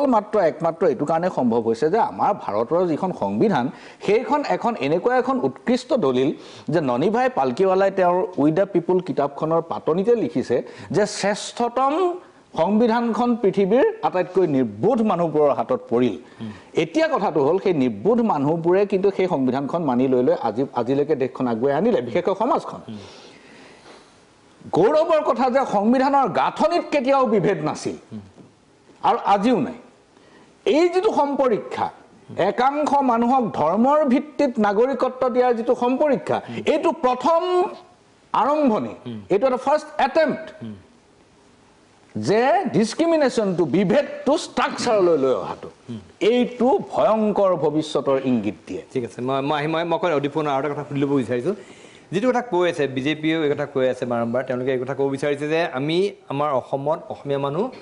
ধৰ্মীয় ক্ষেত্ৰত আমি বহুত ক্ষেত্ৰত সংখ্যালঘু হৈ পৰিছোঁ, মানে হিন্দুৰ মানুহ সংখ্যালঘু হৈ পৰিছে। তাৰ কাৰণে এই যেতিয়া হিন্দু বাংলাদেশীৰ প্ৰসংগ আহিছে, হিন্দু বাংলাদেশীক তেওঁলোকে আমন্ত্ৰণ জনাইছে, সেই সময়ত মুছলমান বাংলাদেশী যিসকল আছে সেইসকলৰ যি ধাৰণা যে আমাৰ ৰাজ্যৰ সম্পূৰ্ণ আন্তঃগাঁথনি আমাৰ ৰাজ্যৰ যিটো মানে গোটেই ভাষাভিত্তিক বা ধৰ্মভিত্তিক যিটো বিভাজন সেইটো আমি অস্বীকাৰ কৰিছোঁ আমি কেতিয়াবা কৈছোঁ নেকি যে মুছলিম অসমত মুছলমান বাংলাদেশী নাই অসমত বাংলাদেশৰ মুছলমান প্ৰব্ৰজন হোৱা নাই এই কথা মানে কোৱা হৈছে বিজেপি বাৰম্বাৰ এই কথা ক'ব বিচাৰে যে হিন্দু বাংলাদেশীৰ কথা বাৰম্বাৰ কৈ আমি মুছলমান বাংলাদেশীৰ কথাটো আমি নচাত কৰিছোঁ নাই গোটেই কথাখিনি যদি চাই অসমত হিন্দু মুছলমান বুলি কথা নাই ইয়াত বিদেশী স্বদেশী সেই দুটা প্ৰশ্নহে আছে আৰু সেই প্ৰশ্নলৈ আমি সংগ্ৰাম কৰি সেই প্ৰশ্নটোৰ পৰা বিজেপিৰ তেওঁলোকৰ মূল যিটো গুৰু বুলিয়ে ক'ব লাগিব দলীয় হিচাপে বাজপেয়ী ডাঙৰীয়াই সেই দুটা প্ৰশ্নলৈ অসমৰ জনগণৰ লগত তেওঁ একেলগে আগবাঢ়িছিল আৰু সেইটোৰ ওপৰত ভিত্তি কৰি 71 চনৰ 25 মাৰ্চৰ ওপৰত ভিত্তি কৰি আমি চুক্তি কৰা হ'ল এতিয়া প্ৰশ্নটো হ'ল এই গোটেই বিষয়টো কেতিয়া আহিল এই বিষয়টো আহিল বিজেপিয়ে দুটা কাৰ্যকাল সম্পূৰ্ণ নহ'লেও থকা সময়তো অহা নাছিল আহিল যোৱা এই 4 বছৰ 8 মাহ তাৰ পৰা কথাটো আহিল এই কথাটো যদি আহিল তেতিয়া আমি কথাটো চাব লাগিব যে 1925 চনত যেতিয়া RSS জন্ম হ'ল RSSৰ পিছত তেওঁলোকৰ যিটো উদ্দেশ্য আছিলে সেই উদ্দেশ্যৰ পিছত তেওঁলোক সময়ত বিভিন্ন ধৰণৰ তেওঁলোকৰ ভিতৰত উত্থাপন কৰে কিন্তু কাৰ্যকৰী কৰিব নোৱাৰে বিভিন্ন কাৰণত এতিয়া যেতিয়া মোদী চৰকাৰ আহি গ'ল তাৰ লগে লগে এই প্ৰশ্নটো আহিল হিন্দু মুছলমান প্ৰশ্নটো আৰু প্ৰথম কথা হ'ল বিজেপিয়ে বাৰে বাৰে মুছলমানৰ কথা কয় অসমৰ জনগণে হিন্দু মুছলমান বুলি নহয় বিদেশী স্বদেশী প্ৰশ্নতে আমি আন্দোলন কৰিছোঁ যদি প্ৰশ্নটো এই ভিত্তিত তেওঁলোকে যদি ভাবিলেহেঁতেন যে ইয়াত বিদেশী আছে তেওঁ 71 চনৰ 25 মাৰ্চৰ ওপৰত ভিত্তি কৰি কৰা অসম চুক্তিখন ৰূপায়ণ কৰিবৰ কাৰণে তেওঁলোকৰ ইস্তাহাৰৰ 1 নম্বৰতে যিটো তেওঁলোকে উল্লেখ কৰিছিলে সম্পূৰ্ণ কাৰ্যকৰী কৰিব সেই প্ৰশ্নটো তেওঁলোকে 4 বছৰ 8 মাহৰ আগৰ প্ৰথম দিনটোৰ পৰা আৰম্ভ কৰিব লাগিছিল আৰু সেই আৰম্ভটো নকৰি তেওঁলোকে এতিয়া শেষ পৰ্যায়ত এই বিভিন্ন বক্তব্যবিলাক কথাটোৱে এই কথাত কোনো সামাজিক দায়বদ্ধতাৰ কথা কোৱা নাই এই সম্পূৰ্ণ সংকীৰ্ণ দলীয় ৰাজনৈতিক স্বাৰ্থত তেওঁলোকে এই বিভাজনমূলক এই গোটেই বিষয়টো তেওঁলোকে গোটেই বিষয়টো একেটা দৃষ্টিভংগী যদি বৰ্ডাৰটো চিল কৰিলে কথাখিনি শুনিলোঁ স্বদেশী আৰু বিদেশী যিখন ৰাজ্যত স্বদেশীয়ে নিজৰ মাটি ভেটি বিক্ৰী কৰি বিদেশীৰ জীৱন নিৰ্বাহ কৰিব লগা হৈছে সেই স্বদেশীক প্ৰদীপ ফুকন ডাঙৰীয়া বা অন্যসকলে কি পৰিভাষাৰে পৰিভাষিত কৰিব সেইকাৰণে আমি আচল সংকটটো কি প্ৰদীপ ফুকন ডাঙৰীয়াহঁতে অসমৰ ৰাইজক সৎ পথেৰে লৈ যাওক আবেগিকভাৱে কিছুমান কথা কৈ থাকিলে অদীপ ফুকন ডাঙৰীয়া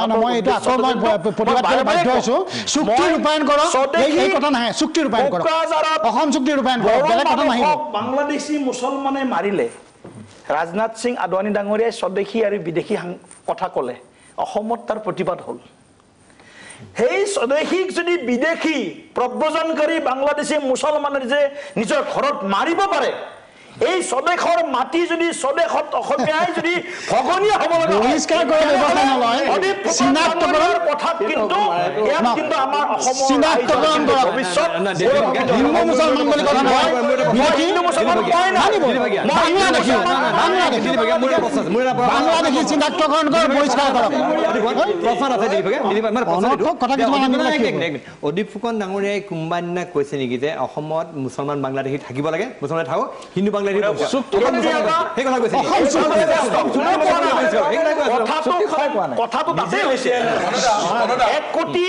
প্ৰায় 1 কোটি মুছলমান বাংলাদেশী অবৈধ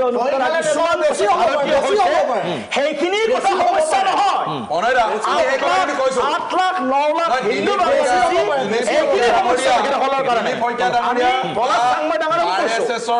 যিসকল ব্যক্তিয়ে যিটো কথা কৈ আছে সেই কথা আমি অস্বীকাৰ নকৰো কথাটো এনেকুৱা ধৰণৰ এই যে 11খন জিলাত মুছলমানৰ সংখ্যা বৃদ্ধি হ'ল সেই তাত হয়তো প্ৰব্ৰজনকাৰী থাকিব পাৰে সেই প্ৰব্ৰজনকাৰী আমি চিনাক্ত কৰিব লাগিব আৰু বহিষ্কাৰ কৰাৰ ব্যৱস্থা কৰিব লাগিব অন্য এটা কথা যে জনসংখ্যা বৃদ্ধি কিয় বৃদ্ধি হৈছে সেই কথা বতৰাবিলাক কিন্তু সূক্ষ্মভাৱে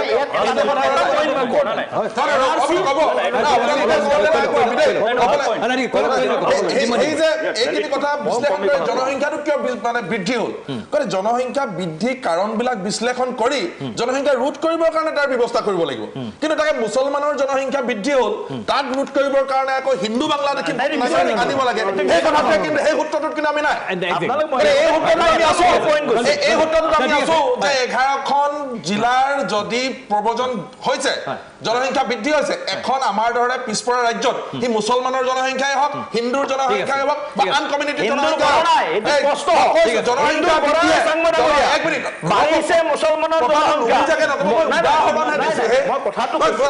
জনসংখ্যা বৃদ্ধিয়ে ৰাজ্যত উন্নয়নত গতিকে তাৰ কাৰণে আইন প্ৰণয়ন কৰক ব্যৱস্থা কৰক 5 বছৰৰ কি চিন্তা আপোনালোকে চিন্তা কৰিছে তাৰ জনসংখ্যা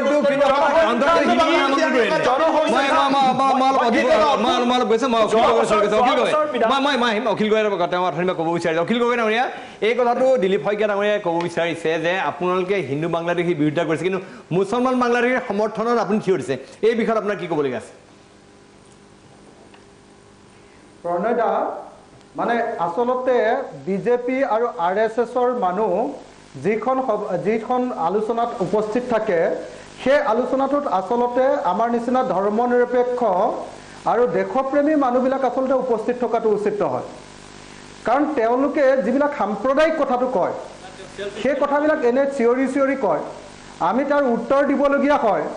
আৰু উত্তৰ দিবলৈ যাৰ পাছত তেওঁলোকে আকৌ আমাক কয় যে তোমালোকে বেছিকৈ হুলস্থুল কৰা আজি আচলতে আজিৰ এই পৰিৱেশত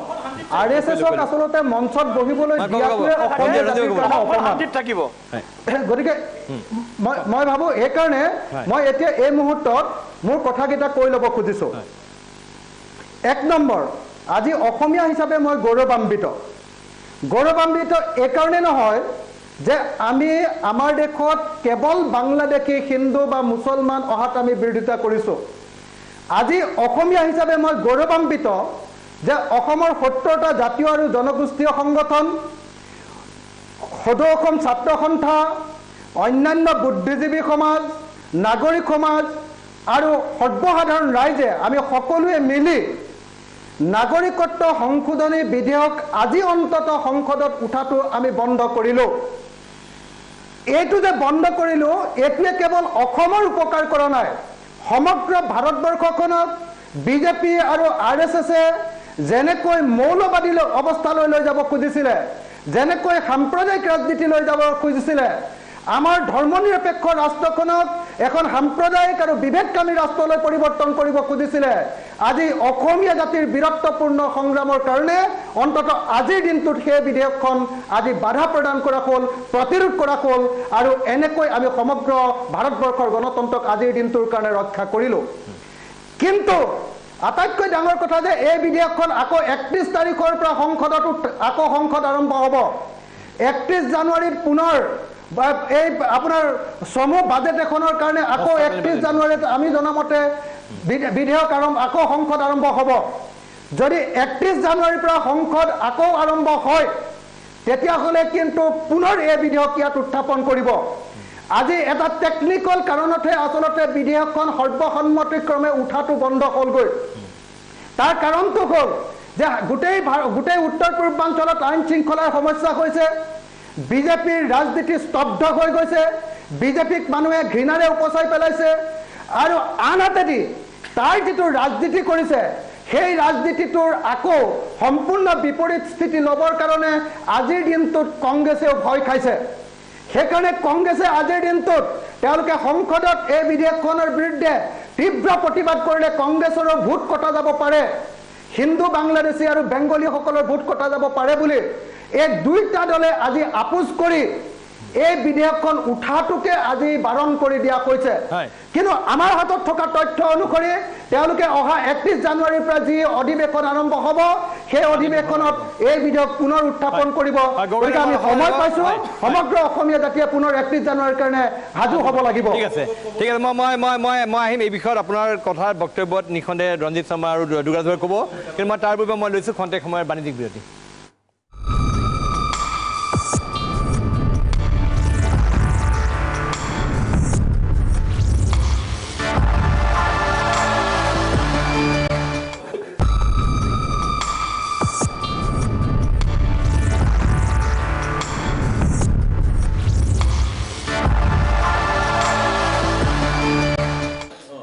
খন্তেক সময়ৰ বিৰতি পিছত পুনৰবৰ্তী আহিছে প্ৰাগ নিউজৰ বিশেষ অনুষ্ঠান উত্তৰ লাগে মাজলৈ আজি আমি কেতবোৰ এটা গুৰুত্বপূৰ্ণ প্ৰসংগৰ আমি উত্তৰ বিচাৰি আছোঁ আচলতে নাগৰিকত্ব সংশোধনী বিধেয়ক 2016খনে অসমলৈ কেনেকুৱা বিপদ কঢ়িয়াই আনিব পাৰে এই বিষয়ে কথা পাতি আছোঁ কিন্তু তাৰ লগতে মই যিহেতু অখিল গগৈ কেতবোৰ কথা কৈছোঁ তাৰ স্পষ্টীকৰণ দিব বিচাৰিছে ৰঞ্জিত কুমাৰ হয় শৰ্মা কি ক'ব নাই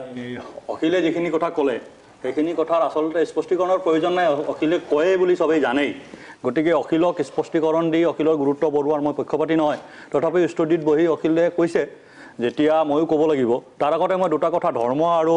চহৰ অঞ্চলৰ পপুলেশ্যনলৈ কথা ক'ব খুজিছোঁ একচুৱেলি ভাৰতীয় সংবিধানখন আমি ধৰ্ম নিৰপেক্ষ বুলি কওঁ আম্বেদকাৰে ধৰ্ম নিৰপেক্ষ সংবিধান বনোৱা নাছিল এটা ডেমক্ৰেটিক সংবিধান বনাইছিল 1975 চনত ইন্দিৰা গান্ধীয়ে ৰাজনীতি কৰিবৰ কাৰণে ধৰ্ম নিৰপেক্ষ শব্দটো তাত এড কৰিছিল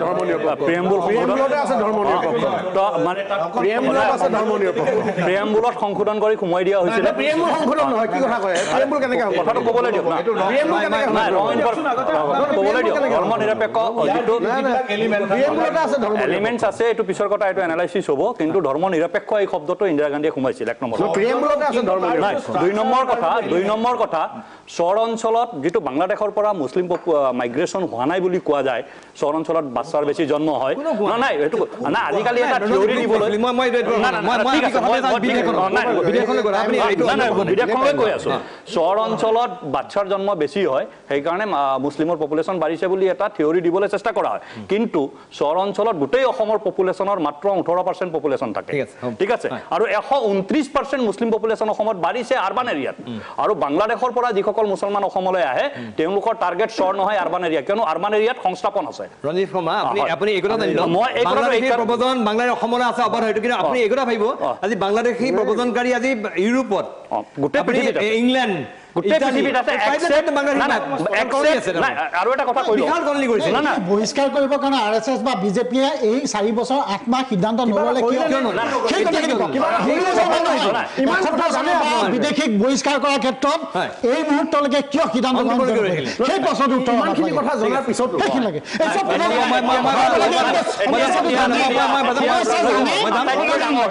এই বিদেশী চিনাক্ত নাই বিদেশী চিনাক্ত আৰু বিদেশী বহিষ্কৰণৰ ক্ষেত্ৰত আটাইতকৈ ডাঙৰ সমস্যা হৈছে কাট অফ ইয়াৰ 1951 যদি কাট অফ ইয়াৰ হলেতেন তেতিয়ালৈকে এই সমস্যাটো নাথাকে মই স্পষ্ট দিলীপ ভাই আপুনি উত্তৰ দিব মই দিলীপ ভাই কাট অফ ইয়াৰৰ কথা কৈছে মই তেখেতৰ সেই বিষয়টো মই বিতৰ্কত বহুত বিতৰ্কৰ প্ৰয়োজন হ'ব এইটো মই অখিল গগৈ ডাঙৰীয়া এটা কথা বাৰে বাৰে কৈ আছে আজিও হেডলাইন আহিছে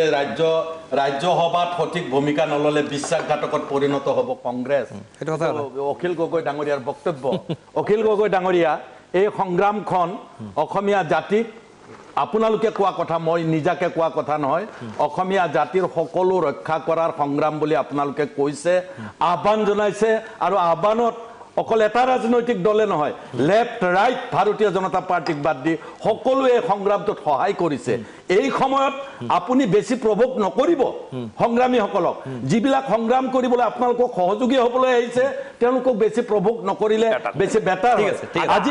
আজি যে সংখ্যাৰ কথা আজি পাৰ্লিয়ামেণ্টত লোকসভা ৰাজ্যসভা সংখ্যাৰ কথা হৈছে তাত কংগ্ৰেছে যিটো ৰোল লৈছে আপোনালোকে আগৰ ৰোল লৈ আমাক গালি পাৰক কিন্তু আজিৰ যিটো ৰোল তাক অন্তত আপোনালোকে এপ্ৰিচিয়েট নকৰিলেও নিৰীক্ষা নকৰিব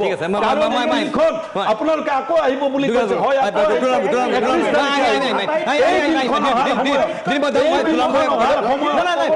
আমি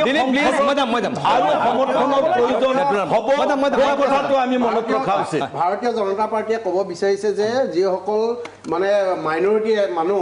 আফগানিস্তান পাকিস্তান বাংলাদেশত মানে নিৰ্যাতিত হৈছে তেওঁলোকক ইয়াত সংস্থাপন দিয়াটো উচিত যিবিলাক ইণ্ডিয়ান অৰিজিন আচ্ছা আমি অসমীয়া খিলঞ্জীয়া অসমীয়া মানুহবিলাক ইয়াত নিৰ্যাতিত হ'লে ক'লৈ যাম গৈ অৱশেষত 1.5 কোটি মান মানুহে অসমীয়া ভাষাটো কওঁ ব্ৰহ্মপুত্ৰ উপত্যকাত বৰাক উপত্যকাটো আমাৰ নাই এই ভাষাটো আমি নিৰ্যাতিত হ'লে ক'লৈ যাম আপোনালোকে নিৰ্বাচনী মেনিফেষ্টোত আপোনালোকে অসম চুক্তিখন আখৰে আখৰে ৰূপায়ণ কৰিম বুলি কৈছিল অসম চুক্তিখন আখৰে আখৰে ৰূপায়ণ কৰিম বুলি কৈছিলে তাৰপিছত আপোনালোকৰ প্ৰভাৱশালী মন্ত্ৰীয়ে অসম চুক্তি গীতা বাইবেল নেকি বুলি তাচ্ছিল্য কৰিছে অসম চুক্তি অসমীয়া মানুহৰ কাৰণে গীতা বাইবেল কোৰাণ সকলো আপোনালোকে অসম চুক্তিৰ মূল যিটো স্পীড সেই স্পীডটো কাৰ্যকৰীকৰণৰ কাৰণে যোৱা 4টা বছৰত কি কৰিলে একো নকৰিলে আপোনালোকে এইবিলাক তালুকি নকৰিব কৈছে যে আপোনাৰ সকলোৰে এইটো প্ৰশ্ন যে আপোনালোকে এতিয়া হঠাৎ কিয় তৎপৰ হ'লে এই নিৰ্বাচন প্ৰশ্নৰ উত্তৰ দিন দুৰ্গাদাস বড়ো ডাঙৰীয়া যি দল কংগ্ৰেছ এই কংগ্ৰেছ দলৰ যি দুমুখীয়া স্থিতি এইটো ইতিমধ্যে প্ৰকাশ পাইছে তৰুণ গগৈ ডাঙৰীয়াই কৈছে 2016 চনৰ ভোটাৰ লিষ্টৰ আধাৰত সুস্মিতা দেৱে কৈছে অৰ্ধেন্দু দে কৈছে আমাৰ কমলক্ষ পুৰকাষ্টই কৈছে এক মিনিট শুনক মই কথাটো ক'বলৈ যাওঁ যি কংগ্ৰেছে কেৱল বাংলাদেশী মুছলমানৰ ভোট বেংকৰ স্বাৰ্থত আজি সিদ্ধান্ত ৰাজনীতি কৰিব বিচাৰে আজি আপুনি আজি কি সিদ্ধান্ত লৈছে আপুনি দেখিলেনে চৰিত্ৰ বুজি পাইছে আপোনালোকে সিদ্ধান্ত দেখিলেনে তুলাৰাম গগৈ আপোনালোকে নাক গণপৰিষদৰ পৰা বাচক অসম গণপৰিষদৰ পৰা বাচিবলৈ আপোনালোকৰ অন্য ৰাস্তা নাই কংগ্ৰেছকে গাড়ী কৰিব লাগিব কংগ্ৰেছ দলৰ দুমুখীয়া স্থিতি ইতিমধ্যে প্ৰকাশ পাইছে সুস্মিতা দেৱ প্ৰতিবাদত নাথাকে সুস্মিতা দেৱে সুস্মিতা দেৱ ৰাজ্যসভাৰ এমপি নহয় নহয় মই কৈছো ইমানখিনি জ্ঞান নাই নে আপোনাৰ ইমান কম জ্ঞান লৈ পেলাই আহিছেনে ৰাজ্যসভাৰ সাংসদ নহয় সুস্মিতা লোকসভাত কালি আছে কেলে সুস্মিতাৰ কথা কৈছে আপুনি ইমান জনপ্ৰিয় সমনাৰে কি বিষয় আনিব খুজিছে আপুনি জানো কি বিষয় আনিব খুজিছে কংগ্ৰেছে অসমখনক নিশেষ কৰাৰ পিছত খৰিয়ালৰ চকুপানী টকাৰ অধিকাৰ কিন্তু নৈতিক অধিকাৰ কংগ্ৰেছৰ নাই আজি নাম্বাৰ 1 নাম্বাৰ 2 অসম গণ পৰিষদ দল যি দল প্ৰফুল্ল মহন্তৰ দিনত 87 চনত নাগৰিকত্ব সংশোধনী বিধেয়কৰ সেই দফা সংশোধন হৈছিল তেতিয়াৰ পৰা অসম গণ পৰিষদ দলে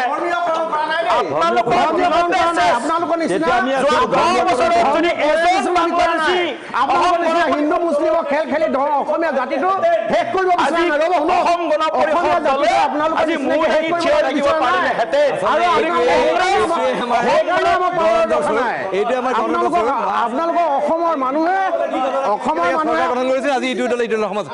মই যি নহওক মই এই বিষয়ত অধিক আলোচনাৰ মাজলৈ আহিম কিন্তু মই তাৰ পূৰ্বে মই ল'ব লাগিব খন্তেক সময়ৰ বাণিজ্যিক বিৰতি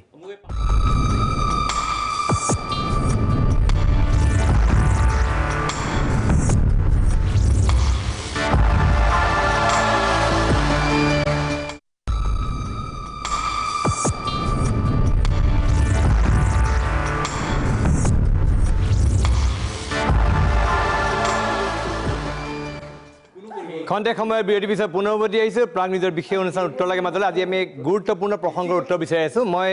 আজি আমি আলোচনা কৰি আছোঁ 2014 চনৰ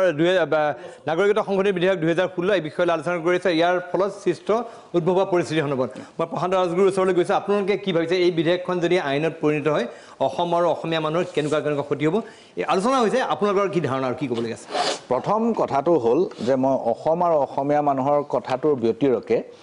দেশৰ প্ৰথম ডাঙৰ প্ৰত্যাহ্বানটো দেশ সন্মুখীন হ'ব যে এখন ধৰ্মনিৰপেক্ষ ৰাষ্ট্ৰত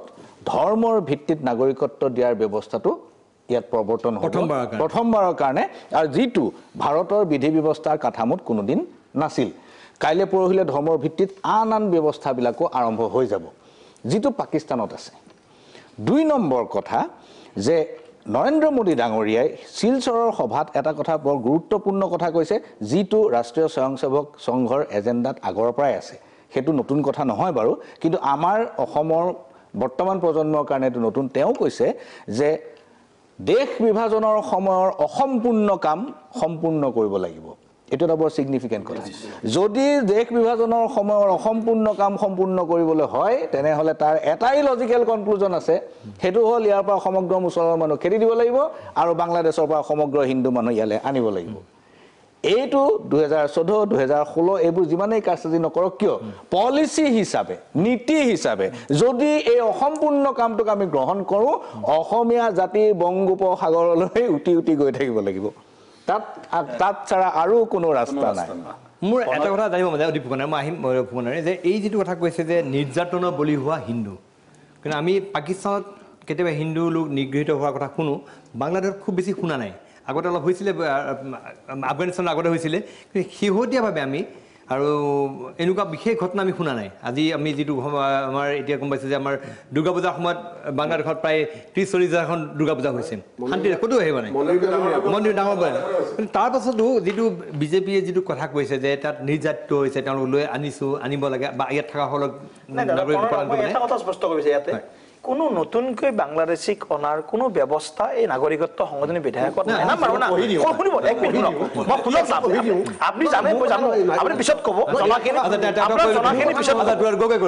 পিছত ক'ব আপুনি জনাখিনি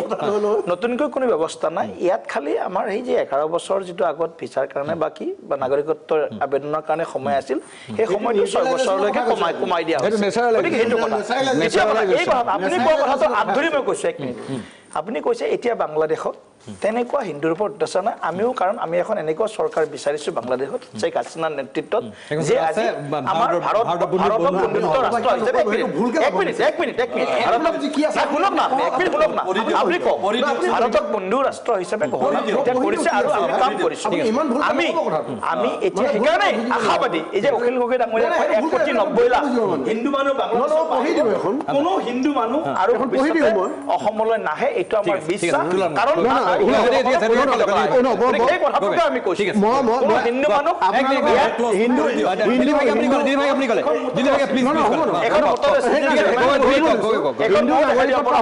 বিধেয়ক 2016 খনৰ প্ৰথমতে কি আছে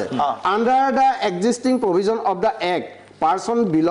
belonging to the minority community such as Hindu, Sikh, Buddhist, Jain, Parsi, Afghanistan, Bangladesh and Pakistan who have either entered into India without valid travel documents or the validity of their documents have expired validity jua bila holo hobo are regarded as illegal migrants telgo illegal migrants boli dhara hoise and hence ineligible to apply the Indian citizen teloke Indian citizen apply kobo noare kintu it propose korise ki to make them eligible for applying to the Indian citizen eto asa ahia thik koribo ahia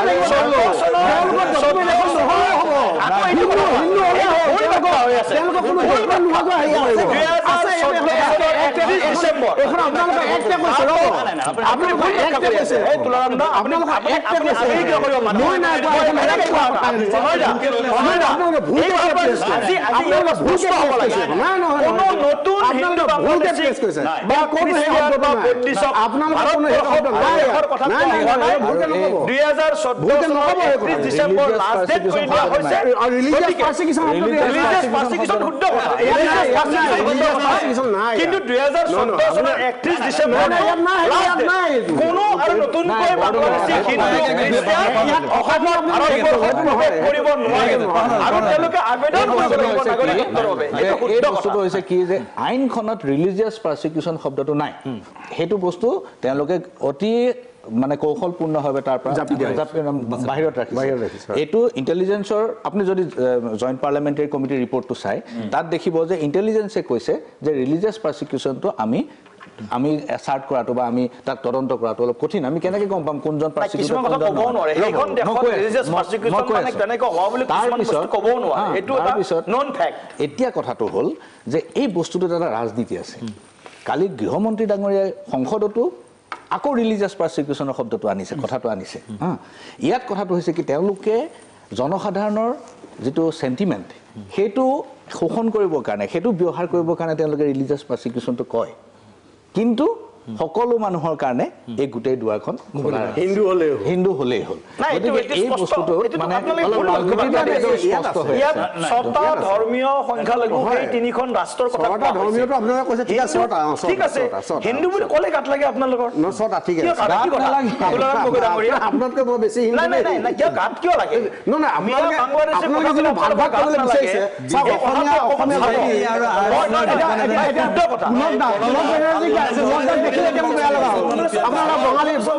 বঙালী অসমীয়া মাজত সংঘাত অনা মানুহ আপোনালোক বঙালী অসমীয়া মাজত সংঘাত আনিব আপোনালোকে হাজাৰ হাজাৰ বছৰ ধৰি ইয়াত বঙালীসকল আছে আমাৰ অসমীয়া হৈ গৈছে সেইসকলৰ মাজত আপোনালোকে সংঘাত আনিব বিচাৰিছে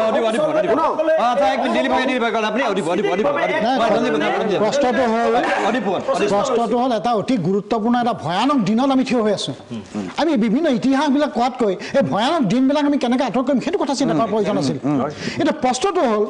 যে এই আইনখন মানুহে এনেই বিৰোধিতা কৰা নাই ইয়াত ফুটি কৰিবলৈ কৰা নাই ইয়াত সমগ্ৰ অসমৰ জনগণে প্ৰতিটো দল সংগঠনে এই গোটেই কথাটো এইটো স্পষ্ট যে 71 চনৰ কথাখনি যদি উৎখাত কৰি 2014 চনৰ 31 ডিচেম্বৰলৈকে যিটো অনা হ'ল এই গোটেই কথাটো কি কৰিব অসমত বিদেশী নাগৰিক বহিষ্কাৰ কৰা যিটো দাবী সেই দাবীটো নটছাট কৰা হ'ব নটছাট কৰা হ'ব যদি তুমি 2014 চনৰ 31 ডিচেম্বৰলৈকে হিন্দু মানুহখিনি হিন্দু বাংলাদেশীসকলক থাকিব লাগে কাইলৈ সুপ্ৰিম কোৰ্টত গৈ মুছলমানখিনিও খেদিব নোৱাৰিব যিখিনি 71 চনৰ পিছত আহিছে স্বাভাৱিকভাৱে তাৰমানে এই গোটেই কথাটো বিজেপিয়ে বাংলাদেশৰ লগত তেওঁলোকৰ ৰাজনৈতিক বন্ধুত্ব কৰি যাতে ইতিমধ্যে বাংলাদেশৰ প্ৰধানমন্ত্ৰীয়ে ইতিমধ্যে ঘোষণা কৰিছে ইতিমধ্যে কৈ দিছে যে ভাৰতবৰ্ষৰ প্ৰধানমন্ত্ৰীকে আমাক স্পষ্ট কৰি দিছে এনাৰ্জি হ'লেও যদি বাংলাদেশী ইয়াত স্পষ্ট হয় কোনো এজনকে বাংলাদেশলৈ নপঠায় বুলি এই কথাটো স্পষ্ট কৰি দিছে প্ৰধানমন্ত্ৰীয়ে বাংলাদেশৰ প্ৰধানমন্ত্ৰীক কৈ দিছে গতিকে এই কথাখিনি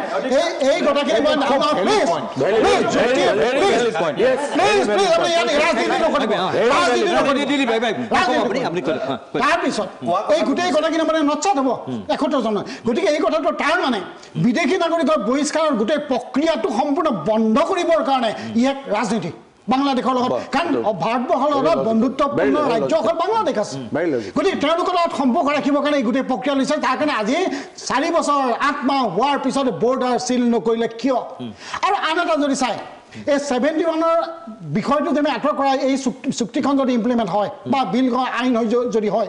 আইন হোৱাৰ লগে লগে অসমত যিটো সংঘাত হ'ব যে হিন্দু মুছলমানৰ সংঘাত হ'ব বা এই গোটেই কথা অসমীয়া জাতি সংকীৰ্ণ হৈ যাব আৰু এই কথাটো জানিয়ে তেওঁলোকে বাৰে বাৰে অসমীয়া জাতি সংকীৰ্ণ হ'ব বুলি তেওঁলোকে জানে আজি ক্লছ 5টো হত্যা কৰি বিদেশী নাগৰিক বহিষ্কাৰ নকৰে বিদেশী নাগৰিক চিনাক্ত নকৰে এই চিনাক্ত নকৰি পেলাই তেওঁলোকে 5.8ৰ ক্ষেত্ৰত কোনো সিদ্ধান্ত নকৰি তাৰা 6টো কৈছে যে তোমালোকক আমি বিদেশী নাগৰিক আমি আনিমেই খালি তোমালোকে অসমীয়া মানুহখিনি অলপ থাকিবৰ কাৰণে ক্লছ 6টো তোমালোকে কৰিব বিচাৰিছো এই গোটাটো এটা ষড়যন্ত্ৰ আৰু এই ষড়যন্ত্ৰক যদি ধ্বংস কৰিব লাগে সকলোকে ঐক্যবদ্ধ হ'ব লাগে মোৰ পোনপটীয়া প্ৰশ্ন আপুনি এই কথা ভাবে নাভাবে যে এই যিখন হিন্দু নাগৰিকত্ব যিখন নাগৰিকত্ব সংশোধনী বিধেয়ক এই বিধেয়কখনৰ দ্বাৰা অসম চুক্তিক নস্যাৎ কৰা হ'ল এই কথা ভাবে নাভাবে এই কথা মানে নামানে যে এখন লিগেল ডকুমেণ্টছ এইখন এই চুক্তিখন আপোনালোকে সম্পূৰ্ণভাৱে নস্যাৎ কৰি পেলালে এই বিধেয়কে আপুনি মানে নাগৰিকত্ব সংশোধনী বিধেয়ক 2016 অসম চুক্তিৰ above and beyond the Assam agreement কেনেকৈ মই কৈ আছো এই চুক্তিখনে মূল চুক্তি হৈছিল বিদেশী খেদাক লৈ মূল 5 নম্বৰ দফাটোত বিষয় আছিল ডিটেকশ্যন ডিলিশ্যন এণ্ড ডেপৰ্টেশ্যন সেই কথাখিনি আমি আজি ৰাষ্ট্ৰীয় নাগৰিকপঞ্জীৰ মাধ্যমত আজি বিদেশী কোন who is foreigners আজি এই কথাটো আমি আজি আমি এই কথাটো ৰাষ্ট্ৰীয় নাগৰিক কৰি আছে আপোনালোকে ডিলে কৰিব মই যদি ভুল হৈছে আপোনালোকে পিছত ক'ব শুনক গোটেই কথাখিনি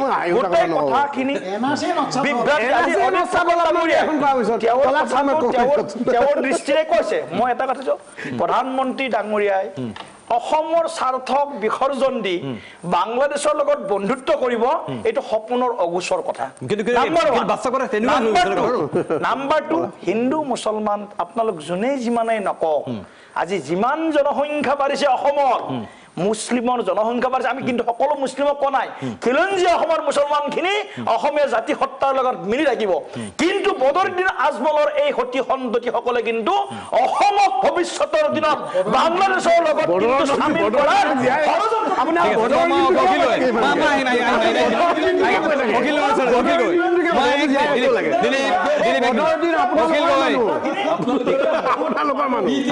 ঠিক আছে অখিল গগৈ দিলীপ শইকীয়াই যিখিনি কথা কৈছে এই সন্দৰ্ভত আপোনাৰ কি প্ৰতিক্ৰিয়া আছে অখিল গগৈ নহয় মই বহুত সময় কোৱা নাই গতিকে মই প্ৰথমতে আমাৰ ৰঞ্জীৱ শৰ্মা RSSৰ তেওঁ এজন বিষয়ববীয়া তেওঁৰ এটা কথা উত্তৰ দি ল'ব খুজিছোঁ ধৰ্ম নিৰপেক্ষতা সম্পৰ্কীয় কথাটো এইটো হ'ল ভাৰতবৰ্ষৰ সংবিধান এখন আৰু ভাৰতবৰ্ষৰ সংবিধানত তেখেতে কৈছে যে তেখেতে সঠিকভাৱে কৈছে এটা বস্তু যে ছ'চিয়েলিষ্ট আৰু সেকুলাৰ এই শব্দ দুটা 42তম সংশোধনী 1976 চনত ইয়াত ইনচাৰ্ট কৰা হৈছে সংবিধানত এইটো সঁচা এইটো একেবাৰে মিছা নহয় এইটো একেবাৰে সঁচা কিন্তু ৰঞ্জীৱে এটা কথা পাহৰি গৈছে সেই কথাটো হ'ল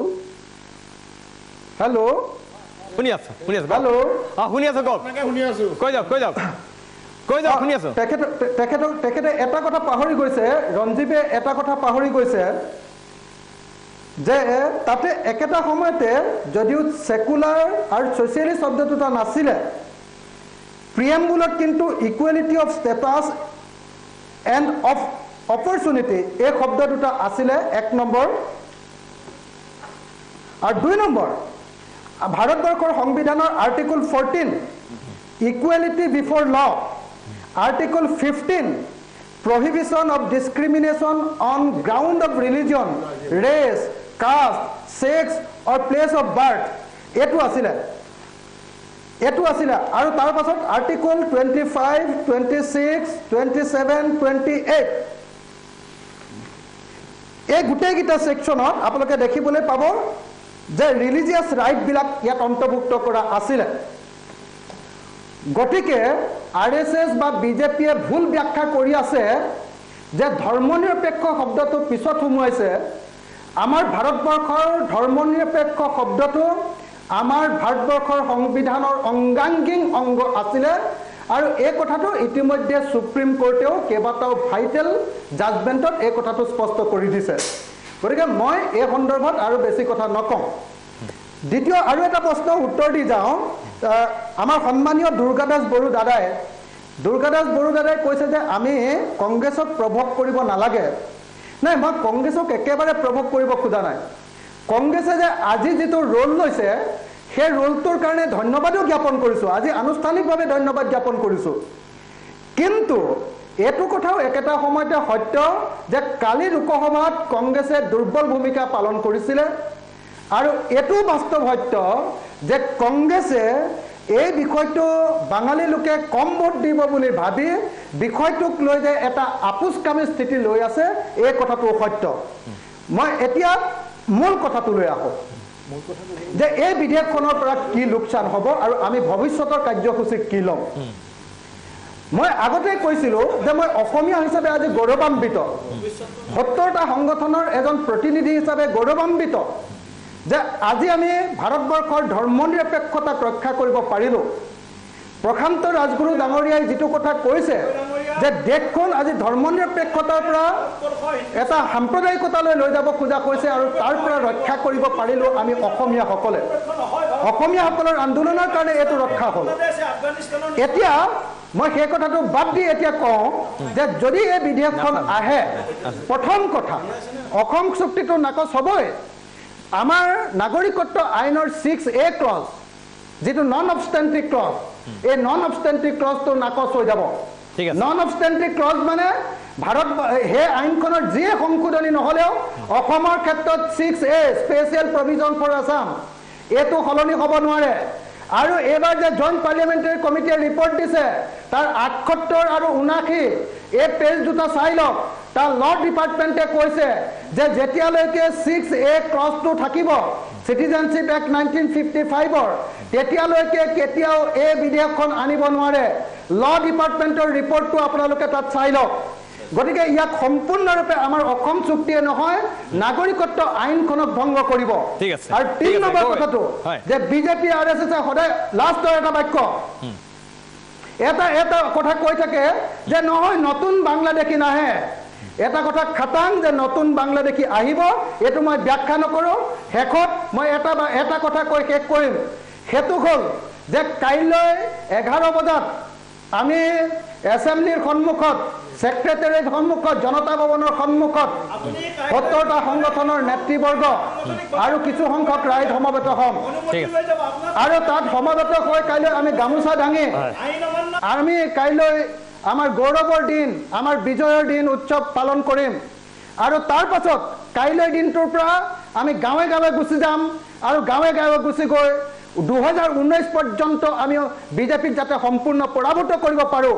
আৰু অহা 31 জানুৱাৰীত যাতে কোনো পৰ্যায়ে এই বিধেয়কখন গৃহীত হ'ব নোৱাৰে তাৰ কাৰণে সমগ্ৰ অসমবাসী ৰাইজক ৭০টা সংগঠনে সম্পূৰ্ণৰূপে আমি ঐক্যবদ্ধ আৰু সংগঠিত কৰিম মানে তেওঁলোকে গাঁৱে গাঁৱে সোমাই মানুহক সংগঠিত কৰিব বিচাৰিছে হয় গণতান্ত্ৰিক এটা পদক্ষেপ খুব ভাল পদক্ষেপ লৈছে তেওঁলোকে ৰাইজৰ ওচৰত যাওক আমাৰ কোনো আপত্তি নাই আমিও ৰাইজৰ ওচৰত যাম আমিও এই আইনখনৰ ইয়াৰ পজিটিভ ভাইব্ৰেশন যিখিনি আছে পজিটিভ যিখিনি দিশ আছে গঠনমূলক সেইখিনিও লৈ যাম গতিকে আমি অখিল গগৈক আমি প্ৰত্যাহ্বান জনাইছো আজি অখিল গগৈ ডাঙৰীয়াই গণতন্ত্ৰক ধ্বংস কৰি তেখেতে যি ধৰণে আজি আইন অমান্য আন্দোলন কৰিম বুলি যিবিলাক কথা কৈছে এইবিলাক কথা কিন্তু অসমৰ মানুহৰ অন্তৰ জয় কৰিব নোৱাৰে ধ্বংস আমি কৰিছিলো আমাৰ দেশখন স্বাধীন হৈছে আইন অমান্য আন্দোলন কৰে ৱাৰ্ণিং আপুনি কৈছিল গুৱাহাটীৰ মানুহ কেনেকে এইটো হ'ব পাৰে আইন অমান্য আন্দোলনটো আমাৰ হেৰিটেজৰ পাৰ্ট আইন অমান্য আন্দোলন আপোনালোকে যদি কৰে চৰকাৰৰ হাততো আইনৰ ব্যৱস্থা আছে তাৰ কাৰণেও সন্মুখীন হ'ব লাগিব কথা নাই আইন অমান্য কৰাৰ অধিকাৰ চবৰে আছে আৰু আপোনালোকে আইন জাপি দি তেওঁলোকক অত্যাচাৰ কৰাৰ অধিকাৰ আছে বিভিন্ন জেগাত প্ৰমাণ হৈছে কংগ্ৰেছ দলে এই গোটেই আন্দোলনটোত কি ধৰণে তেওঁলোকে আজি গোটেই অসমখনক অশান্ত কৰিব বিচাৰিছে তাৰ প্ৰমাণ হৈছে কংগ্ৰেছ দলে এই কথাটো আমি কম প্ৰমাণ আছে কংগ্ৰেছ একদম মিছা কথা কৈ নাথাকিব আজি হাতিয়াৰ হিচাপে বিজেপি যদি দেশপ্ৰেমী হয় সেইবুলি কোনোবা কংগ্ৰেছী মানুহ এজনৰ দেশপ্ৰেম কৰাৰ অধিকাৰ নাই নেকি কংগ্ৰেছী মানুহ এজন দেশপ্ৰেমিক হ'ব নোৱাৰিব নেকি বিজেপিয়ে দেশদ্ৰোহিতা কৰিলে বুলিয়ে কংগ্ৰেছী মানুহ এজনে আন্দোলন কৰিব নোৱাৰিব নেকি আপুনি আন্দোলন কৰক কিন্তু আগুৱা বাঢ়ি নহয় মিছা হেৰিৰে নহয় আবেগেৰে নহ'ব আন্দোলন কৰাত কোনো আপত্তি নাই মই বহুতে কোৱা নাই যোৱা 5 বছৰে বা 5 বছৰ পূৰ্বে যেতিয়া লোকসভাৰ নিৰ্বাচনৰ পূৰ্বে নৰেন্দ্ৰ মোদী ইয়াত ভোট বিচাৰি আহিছিল তাৰ পিছৰ যিবিলাক কাম এক্সিকিউট কৰিব লাগিছিলে গোটেই 5 বছৰে বিজেপিয়ে কেৱল মাত্ৰ মিছা কথা ক'লে জাতিটোক উদ্ধাৰৰ কাৰণে জাতীয় সমস্যাবিলাক সমাধানৰ কাৰণে একোৱে নকৰিলে আজি অন্তিম পৰ্যায়ত সেইকাৰণে উপৰাপৰি হৈছে আজি তেওঁলোকে নাগৰিকত্ব সংশোধনী বিধেয়কো গৃহীত কৰিব লাগে 6 নম্বৰ দফাও ৰূপায়ণ কৰিব লাগে এছটিও দিব লাগে একে ৰাতিৰ ভিতৰতে গড় সাজিবলৈ গৈ আছে যোৱা 5 বছৰে একোৱে নকৰে 33 বছৰে দিয়া নাছিলে কাৰণে আপোনালোকক ভোট দিয়া হ'ল 33 বছৰ ভোট নাই দিয়া কাৰণে আপোনালোকক ভোট দিয়া হ'ল আপোনালোকৰ লগত সেইটো কাৰণে দিগদাৰ আপোনালোকে শাসক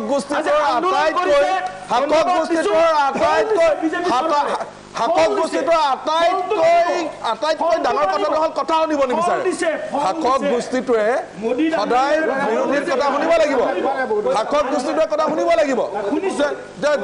অসম চুক্তি 6 নম্বৰ দফা কাৰ্যকৰীকৰণ কথা বা অসম চুক্তি ৰূপায়ণ কৰাৰ কথা তেওঁলোকে নিৰ্বাচনৰ পূৰ্বে কৈছিল যে 5 বছৰ অতিবাহিত কৰাৰ দৰে আজি 5 বছৰত কি কৰিলে একো নকৰিলে এই অন্তিম পৰ্যায়ত তেওঁলোকে আগতে দেখিলে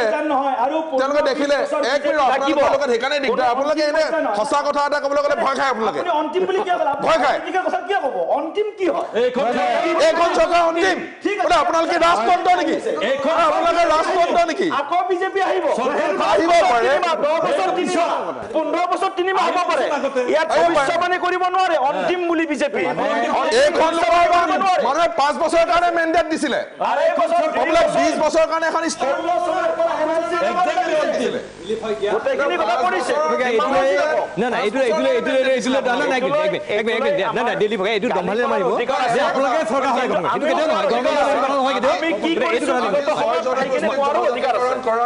তেওঁলোকে নিৰ্বাচনৰ পূৰ্বে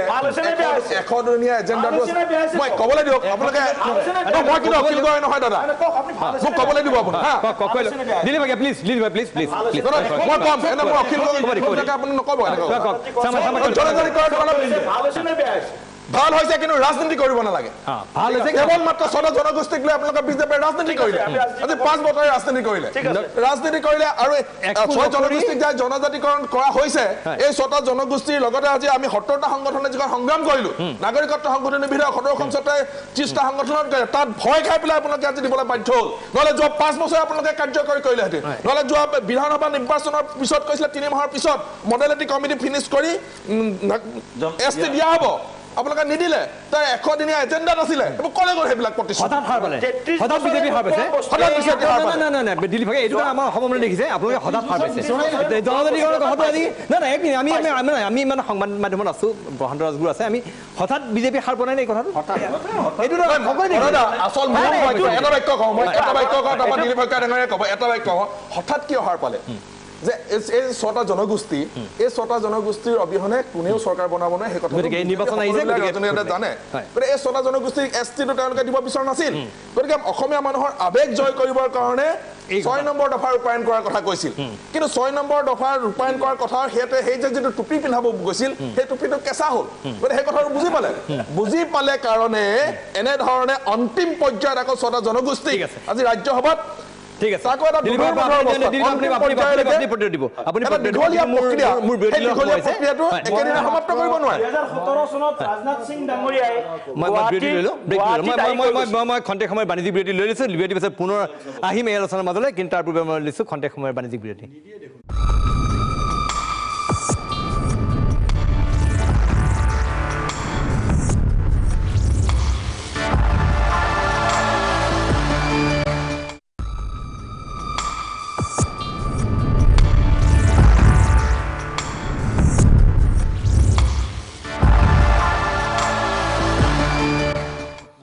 খন্তেক সময়ৰ বিৰতিৰ পিছত পুনৰবৰ্তী আহিছে প্ৰাগ নিজৰ বিশেষ অনুষ্ঠান উত্তৰ লাগে মাজলৈ আজি আমি উত্তৰ বিচাৰিছোঁ এটা গুৰুত্বপূৰ্ণ প্ৰসংগৰ শেষত মই এবাৰ দিলীপ শইকীয়াক চমুকৈ এটা কথা সুধিম বাকীকেইজনৰ ওচৰত আহিব লাগিব চবকে প্ৰত্যেকে অলপ সময় দিম দিলীপ শইকীয়াৰ ওচৰলৈ আহিছে আপুনি আজিও এই মুহূৰ্তত আকৌ ক'ব বিচাৰিছে যে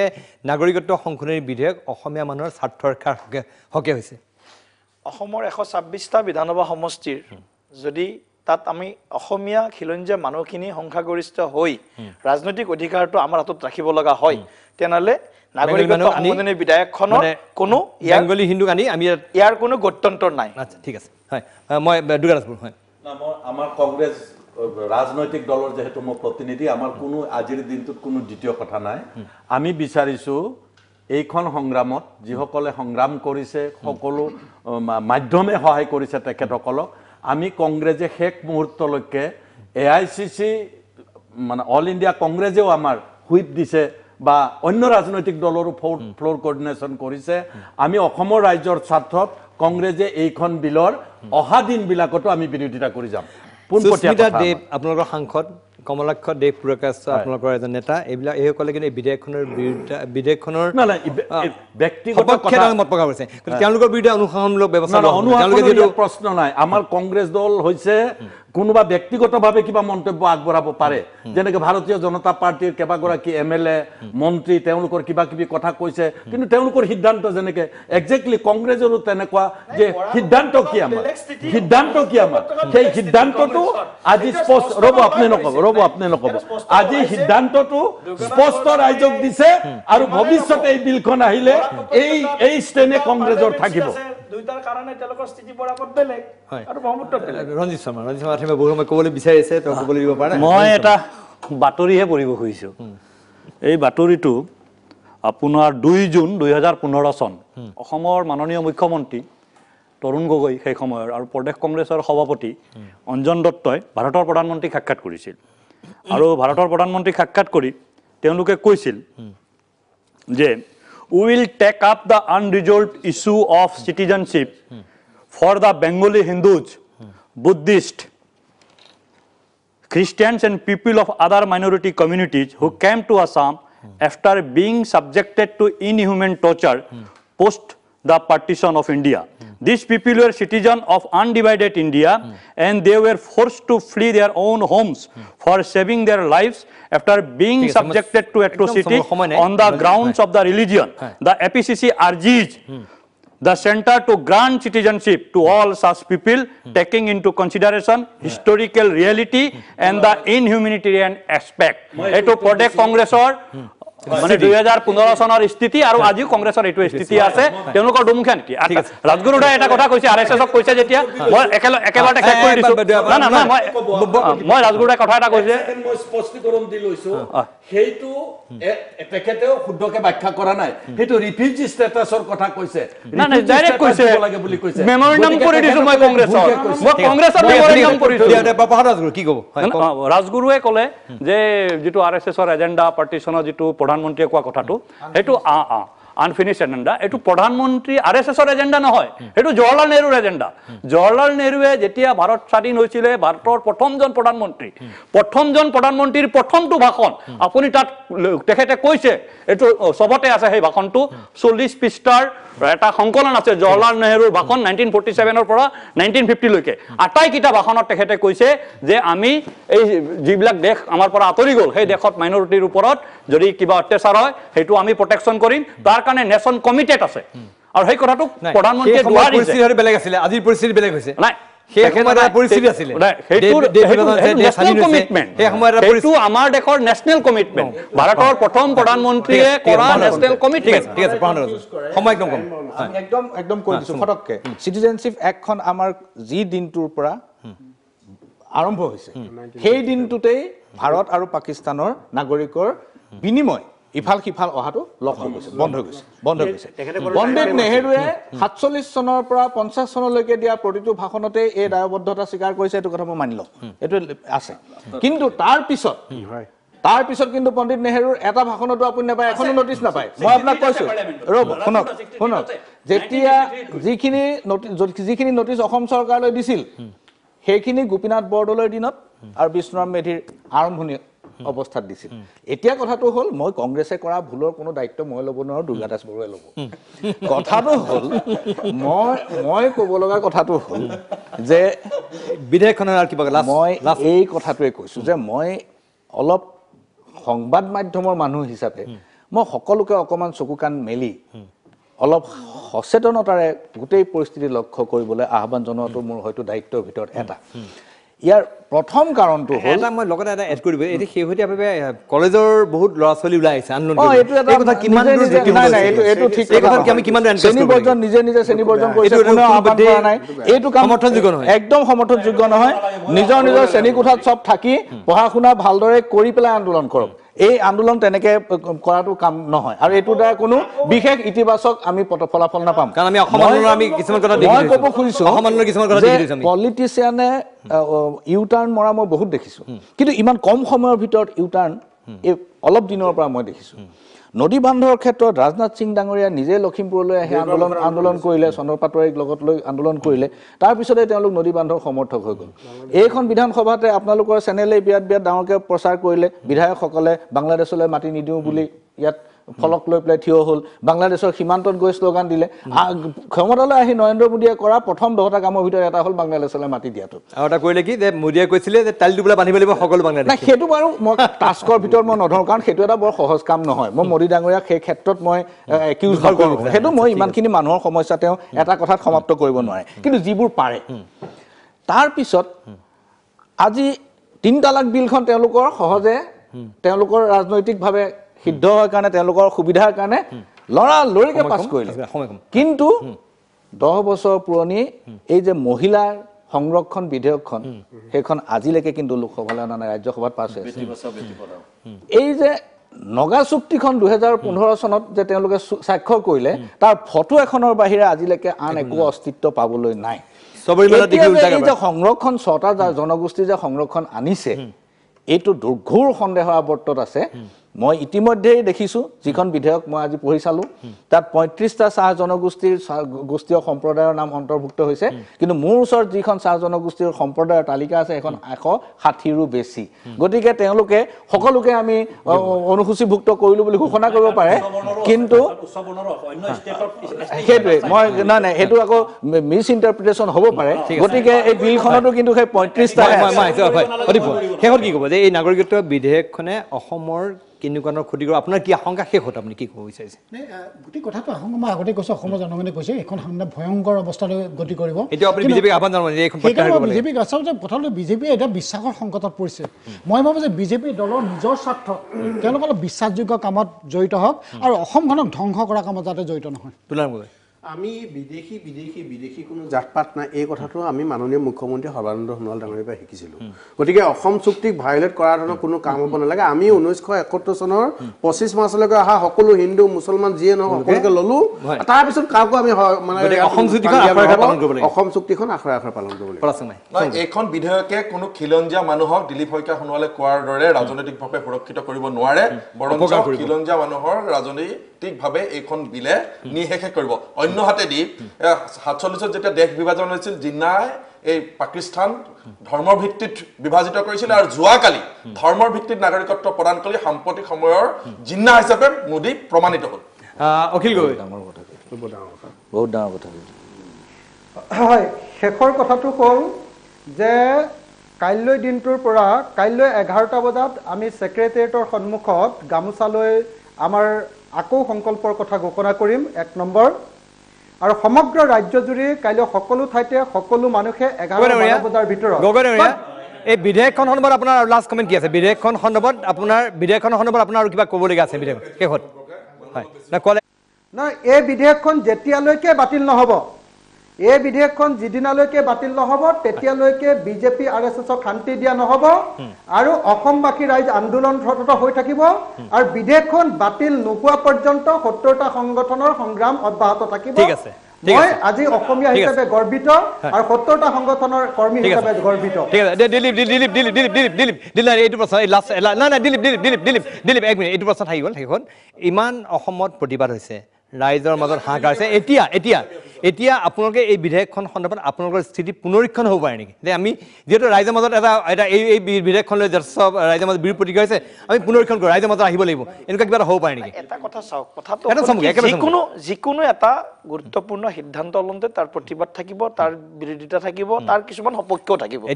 গতিকে এতিয়া আমি চিন্তা কৰিব লাগিব অসমৰ ৰাইজৰ খটিওৱা যদি কিবা আৰু আছে